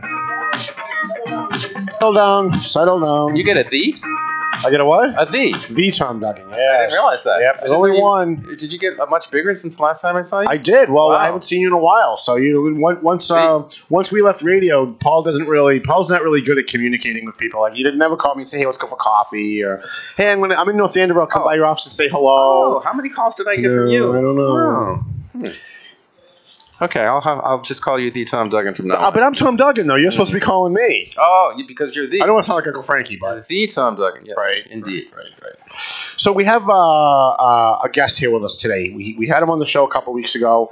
We're going to have him on again too. Mike Demers and his mom had a fuel delivery from Hafner's Oil at their home in Salem, New Hampshire, and Hafner's overfilled their tank by about 250 gallons. Is that right? I'm always wrong with my numbers, so I got to check. And the oil went everywhere. It seeped into the ground. It got into the foundation. It got outside. It got into got into the walls. It got into the sheetrock. It got into the studs. It got into everything. And according to Mike, the insurance company for Hafner's Oil, Acadia Insurance, came in and promised them they were going to make it right. That they were going to put them back to where they were before this happened. And they didn't. They put him and his family up in a hotel, or a motel. They sent some environmental people down there to try and clean it up. They cleaned up some stuff, but they didn't do an adequate job to the Demers family's satisfaction. So the Demers family took them to court, and because Acadia has multi-billion-dollar lawyers and law firms, and Mr. Demers and his family don't, they ended up losing that case. So what Mike decided to do was go on a public relations tour, so to speak, and started a boycott of Hafner's and Acadia Insurance online, on Facebook, on Twitter, probably a couple of other things. And he started going after the people that promised his mom that they would make it right, the agent from Acadia that promised his mom that they would make it right. He started going after some of the people that were part of the environmental groups that promised they were going to make it right, the environmental cleanup groups. And Acadia has filed a lawsuit against Mr. Demers for libel and slander to try and get him to take down all of his stuff online. Now, what he's saying online, I'm looking at it right now, what he's basically saying online is we might have lost our court case. Legally, there's nothing we can do. But morally, these people promised my mother they were going to make it right, and I think they ought to make it right. And until they make it right, we should boycott Hafner's. We should boycott Acadia. Now, without even talking about whether I agree or disagree with any of that, we have a First Amendment in this country. And the First Amendment is under attack every day in our courts. And this is one of those cases where our First Amendment is under attack. Because if this multi-million-dollar company can shut Mike Demers up and get him to stop putting what he's putting on Facebook and Twitter, what does that say for the rest of us? I mean, if I have a plumber that comes to my house and he screws something up and I sue him, and he's got a better lawyer than me, or maybe he for some reason just gets a good judge and he wins, I should still have the free speech right to say this guy screwed up. I should still have the free speech right to say, hey, look, maybe he won in court, but maybe he should just be a freaking human being and come to my house and fix it and do what he was supposed to do. As Americans, we still have that right. And I check the papers every morning because there's a lot of people in this country trying to take our freedom away. But as of this morning, we still have free speech. We still have a First Amendment. Mike, can you talk a little bit more about your case, Reader's Digest version? Yeah. And where you are now. You're going to be in court. Your trial starts on Wednesday next week in Hillsborough. Wednesday, yeah. Tuesday and Wednesday in Hillsborough County Superior Court? Yeah, correct. We just had a pretrial meeting last week where now we're going to get together our witnesses. I'm going to call my mother in and my stepdad. Are you being represented by anybody? No. So you're going to... So I'm going to do the best I can. I've been doing a little bit of studying there, doing my legal boot camp training there in the last several months, actually over a year or so. There's a lot involved with introducing evidence, you gotta learn that stuff. You got a multi-million-dollar company. Rules and stuff you gotta follow, and your evidence don't get in. If you don't present it right, and I gotta learn. I've been trying to put it all together, get a grasp on it. But you're representing yourself pro se, so you should have a little bit more latitude from the judge, hopefully. They've been very fair with me. Yeah. They've been very fair with me. But like I said, we just got to go over all our exhibits and our witnesses. I'm going to try and bring in, one of their statements, I don't know if they're complaining about is, I say on my website that The company spent nearly $1 million between cleaning up the home and taking my mother to court. I say those words on my website. And they're saying that I can't say that, but the facts are they spent over $400,000 and they spent X amount, a large amount back to my homeowner's insurance, and then they had X amount that they spent on the court case fighting it. Now, I have a reliable source. Actually, the Hafner's scene representative who was on this spill, and he was at the court case. I bumped into him at a coffee shop one day. We talked, and he told me, Mike, between me and you, they spent about $946,000. This is what I saw. So when I say on my website they spent almost $1 million, I'm not trying to make this up. Right. This is reality of what happened. Right. But there's another serious issue with one of the things that happened early on. 3 weeks into the oil spill, the environmental contractors, Empro and Ambrose, hired by Cadia to take on the cleanup, tried to move us in the home. And there was a serious issue because a couple weeks into it, my mom and I were getting really, really, really sick. From the fumes. From the stuff, right? And they were trying to move us in with 50 tons of documented. And the end report says there was 52 tons on the property. At that time, there was 50 tons documented on the property. And we got really sick and we contacted the insurance agent and we said, and the environmental guys were telling them about it. This is reality of what happened. And we were trying to get reimbursed for our furniture and our tiles at the time, a month after the spill. And the insurance agent told us, you guys went to the hospital. It's not related. We will not be paying any more of your bills until the end of the claim. Okay. What did he use? What was his evidence that it wasn't spill related? He didn't. You didn't break your leg like in your car 3 days later. It was reported to his environmental contractors and him. At the same time, we were trying to get reimbursed for our tiles and our furniture, and I was sending them faxes and stuff and emails. And he found out, and he said they were initially paying for it, and then all of a sudden. The fact is, they stopped paying for those hotel bills, and my mother was devastated. So we had a meeting at the DES. I just found the audio tape. I recorded. What's DES? New Hampshire Department of Environmental Services. Okay. I had because we complained that they shut us off, and we're not getting. My mother's on credit card, and she's devastated, scared to death of her words. She says on this audio tape, we met with six agents from the Oil Remediation and Compliance Bureau, and that's the tape I sent you. And on that tape, it discusses how there's an issue with the odors. We're getting sick. We complained, and we had an expert come in at the same time period and elevated levels off the charts on the air in the building.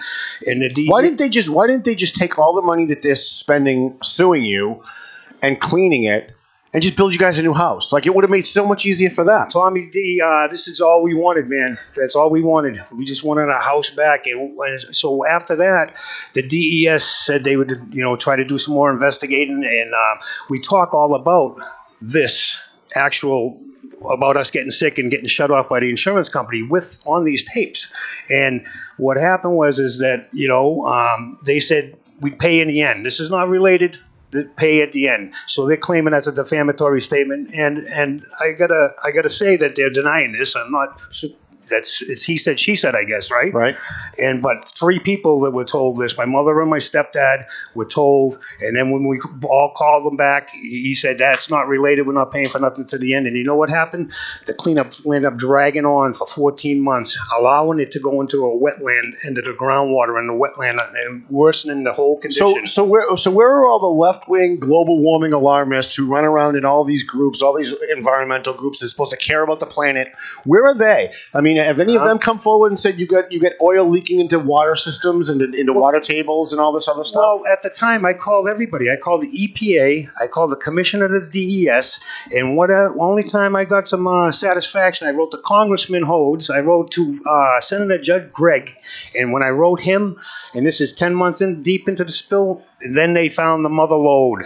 They had more environmental trucks on the property over a year after this oil spill than they did the day of the oil spill. Wow. And what happened was, we get back to the conversation where they were going to pay, and they shut us off and said they'd pay at the end. They told 3 people this. They deny this, okay, and that's fine. Do I have the right freedom of speech to tell what happened and tell this story. So what happened is the 14-month cleanup was done. We heard nothing from Acadia, okay? And all of a sudden we had to file a lawsuit. So 3 years went by. Okay, now we're at the 5-year level, out of our home, in a trailer in front of our home, right? My mom and my stepdad, and you know what I mean? Mm-hmm. And what happened is, my opinion, they waited us out over here. So we take them to court, and this is reality. This is what happened, right? And I have the right to say it. And they don't want. There's a lot of things when the devil's in the details. You know what I'm saying? I get 16 hours of video record that I recorded these environmental guys as this cleanup was going on.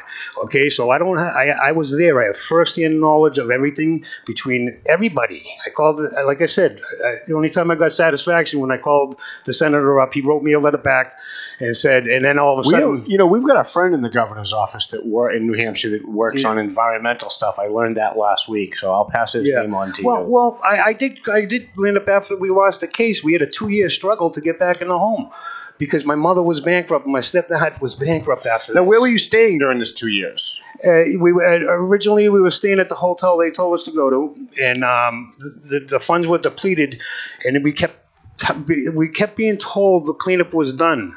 We have an expert come in 5 times. Air Quality Management came in 5 times on behalf of us through our own insurance company, MMG at the time. And every time they came in, they found more things wrong with the property. So, and excuse me, so the cleanup should have been done in 3 months, was 14 months. So what happened is there was no response from Acadia or anybody after that. But initially they were paying, and they abruptly stopped. So, I mean, those are facts. I mean, you know what I mean? So what he said, she said, we never promised to pay in the end is something that, it's up to the American people to believe. I had a problem with Travelocity. Yeah. Right? So I went on vacation. I called before I went on vacation, and I called them and I said, I want a hotel room. I have a bad back. I need a hotel room with a hot tub in the room. Yeah. I'm going to be gone for 2 days, and I need a hotel with a hot tub in the room. Yeah. So you spend a half an hour on the phone with the girl at Travelocity. She finally finds me a hotel. I get down to the hotel a few weeks later. There's no hot tub in the room. I call Travelocity. Yeah. A real short story. So the person on the phone says, yeah, well, I'm sorry. We don't have it written down here that you said you wanted a hotel, you wanted a hot tub in the room. I mean, wait a minute. You people record these conversations. Go back and find the recording. I told her I wanted a hot tub in the room. We had an extensive discussion. The most they would do is take like $20 off my bill. I'm like, no. What you need to do is you either refund me, comp me the night or the weekend, or find me another hotel that's somewhere near here that's got a hot tub in the room. Yeah. They refused. Yeah. So I started a campaign on Twitter. Yeah. Called the Sleeping Gnome. Oh, geez. And I started attacking Travelocity. Well, within 5 minutes, you get a cease and desist letter. I got a direct message from I think it was like the corporate vice president of Travelocity, saying, "Oh, listen, I just saw your thing on Twitter. Why don't you follow this link? Why don't you follow this link?" He sent me a link. Something fell. That's all right. We're live. So he sent me this link and said, if you fill out this and it's a complaint form and maybe we can help you. I'm like, why am I going to jump through 20 more hoops to maybe get a $20 discount off after what you guys did? Yeah. I'm not interested in getting anything back now. Yeah. I just want everyone to know how friggin' incompetent you people are and how you make promises. Well, I'll tell you what. If Mike Demers loses this case, people like us won't be able to do that. I had a problem with Walgreens. We talked about it on this show a couple weeks ago. They didn't want to send me my medication. They screwed up, and they wouldn't send me my medication until they figured out what they did wrong. Yeah.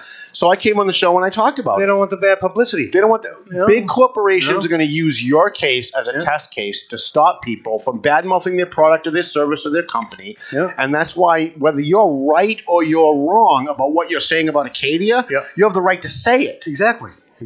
But you know what I mean? Yeah. I'm just interested as to where the law is. I know there are anti-slander laws, right? And of course we have free speech. So where is the line? Do we know exactly? Well, yeah. I mean, it's in settled law. I mean, I can't slander someone and say something that I know not to be true that's then going to cause them damage. Yeah. But if you believe it to be true, even if, say, hypothetically it's false, yes, they can't cease and desist you from speaking? No. Okay. It's got to be if it's malicious. Yeah. If you know it not to see, I've been sued for slander 6 times. Okay, I've won all 6. Nice. there's a 4-pronged thing that they have to prove. I don't know if New Hampshire is different, but in Mass, there's 4 things. You have to prove that what the person said wasn't true. Then you have to prove they knew it wasn't true or should have known it wasn't true. Yes. They should have done their research. They should have known it was true. Then you have to prove that it was malicious. So you can say something that's not true, and you can say something you know it's not true, but if you're not being malicious, if you're not trying to cost them money, if you're not trying to destroy their reputation, if you think the guy's a good guy, he's just an idiot, they're not going to win on that. And then they've got to prove financial damages. Yeah. Now, I can't see how they can prove that they have any financial damages from what you said on... Let me jump in on this. Unless maybe I'm wrong. Now he's going to tell me no. Let me jump in on this. When you sue for libel slander, there's 2 different sort of methods, you might want to call it. There's one where they try to get a judge to enjoin you, censor you. You know what I mean, and make you stop. Right. And then there's money damages. So it's equity or it's sue for money damages. But I mean, from what I've read, and I'm not an expert, but the certain injunctions are against the First Amendment. In a sense, unless it's like you said, there's 3 categories. There's like giving locations of troops during war, causing civil unrest, or obscenity. Okay, and those are the ones I found out. I mean, like I said, I'm not a lawyer, but I mean, I've been reading up about it. And what they're trying to do is get me where they don't want to pay me sue me for damages, because if they sued me on civilly for money damages, then they'd have to prove, I think, damages. I think. Right. I'm not certain, you know what I mean, but I think that's the way it goes. What they're trying is prior restraint. They're trying, trying to stop you from saying other things. And that's against the First Amendment, I believe. I think you're correct. And the judge will decide that. I just want to clear one thing up, though. When I created the website, you know what I mean, once we lost the court case here, what happened was we were devastated. We were still living in a trailer in front of the home. I had to go before the town zoning board for 2 years. My mother and stepdad were filing for bankruptcy. How are we going to fix our home with nothing? You know what I mean? So we had to save, and it took us 2 years to struggle so I can gut that basement out. I remember when I came on the show, we were doing a home makeover. So the main idea of starting the show was I was doing a fundraiser. I mean, the website. That's how I created it, and I wanted to tell the world the story of what happened. I documented every conversation with the environmental people, the state of New Hampshire, and the insurance people. Every conversation. Then I filmed like 70% of it. I started first writing. I got tired of writing, so I wanted to film it so I'd have an accurate record of what was going on here at the Demers residence. And so I started a fundraiser. We had to go before the town zoning board for 1.5 years, 2 years. We finally got the basement. I gutted it myself, and it got a 40-yard container and gutted it. And then we had to put a vent in there. And it was recommended that by the New Hampshire Department of Environmental Services that one be put in. And I had to just seal off the basement. So right as it stands now, my mother can't go down in a basement other to wash her clothes. The place still reeks down there. And I had an interview when we moved back in. The woman who did the interview smelled the oil. And you can still smell the oil to this day. Okay, and it's not 5 fair. Years later. No, it's 11 years later. Okay, 11 years later. And it's just all we wanted was a house back in the same position. That's all we ever wanted. It's in the tapes. It's on the audio, and I'm trying to get this meeting that defamatory statement they accused me of that was said to us, and which they deny. So I want to make sure that it said that. You know what I mean? I'm not claiming anything. You know what I mean? I got to go to court now. I don't want to, say anything that's not true or that they deny. The bottom line is, she was out of a house for 7 years. It's my mother. You know what I mean? I don't understand why they can't clean. Why can't they clean that up in a week? I don't understand. No, it should have taken about 2 to 3 months. An average spill takes when you're actively involved in it. This went into a wetland. The state's involved. I want to tell this story because it should never happen to anybody else in this. You know what I mean? And what happens? What happens the next time Hafner's overfills somebody's water or somebody's oil tank? Well, that's what I'm concerned about. They may reconsider about doing the right thing right away this time. You know what I mean? If anything happens. Not if you lose. No. Not if you lose. Yeah. If you lose, then it doesn't matter, right? Because they can go out and they can do whatever they want. They can screw people over. They can overfill tanks. They can have their own. They can hide behind their insurance company. So, I mean, the bottom line is I don't have to lie about anything. It was reality of what happened, and I'm entitled to my opinion. Right. Okay. There's another issue is with the boycott. So I started it as a fundraiser at first. Then I started to tell her story. I had already boycotted Hafner's before the trial. Then I decided now we're back in the house, and I'm stop telling the story. I'm going to boycott every one of them. I'm going to put the story out so the American people will read and view and decide. And you know what I mean? In a marketplace of ideas, you know what I mean? They can come to their own decision. You know what I'm saying? And that's fair. You know what I mean? And they could deny what we say. Then that's fine. You know, they have the opinions. They have the right to deny it. I'm not trying to say anything legally. We know we lost the case, like you said. Yeah, Mike's contention online is not that he's making a legal claim. No. His contention online is we lost legally, but we still think morally, he still thinks morally, the Acadia Insurance Company should make his mom's house right. Yeah. And I don't see how anybody can sue you for that. I'm going to try and be there on, you said the 13th, 13th and the 14th. And I know I have to call the court, and I got to get all that press approval. Yeah, you got to get on the horn because... I'll probably try and do that today. We are out of time. I appreciate you coming up. Just give people the time frame. You're going to be starting in court on Tuesday.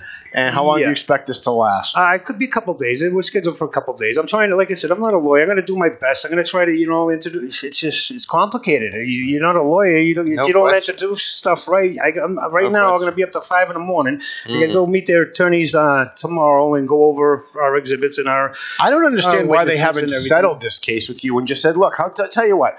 We'll give you $10,000. Take everything down offline. And that's the way to shut them up. Right. We'll give you this money. Have they offered you anything? Have they tried to settle out of court? No. So they're just really trying to shut you up. They don't really care. Well, they don't like my boycott posters. They're parodies. We didn't talk about that real quick. Yeah. But a parody... you got 1 minute. Yeah. Well, I get some parody posters, and they're boycott posters. They're not to be taken literally, like as an... They're trying to claim they're highly offensive.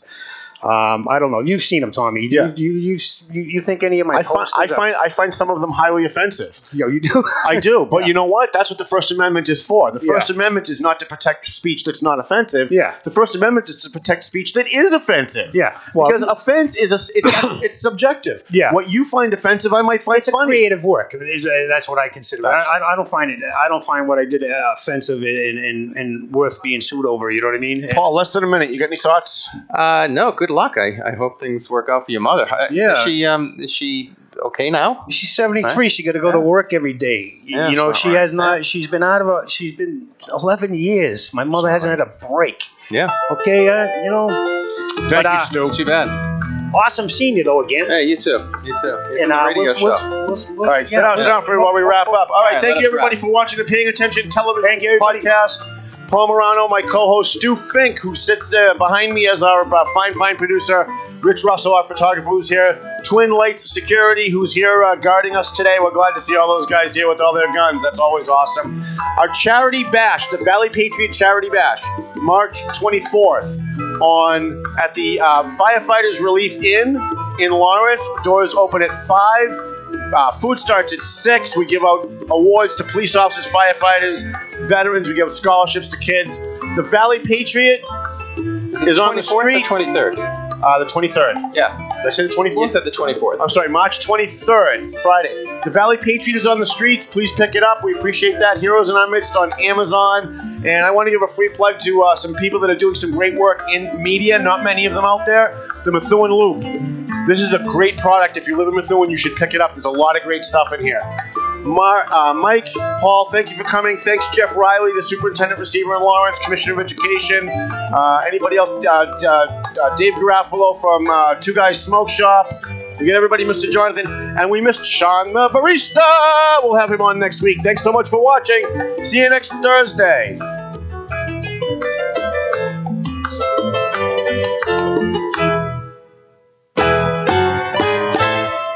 The views and opinions expressed by the hosts, guests, or callers of this program do not necessarily reflect the opinions of the Studio 21 Podcast Cafe, the United Podcast Network, its partners, or affiliates.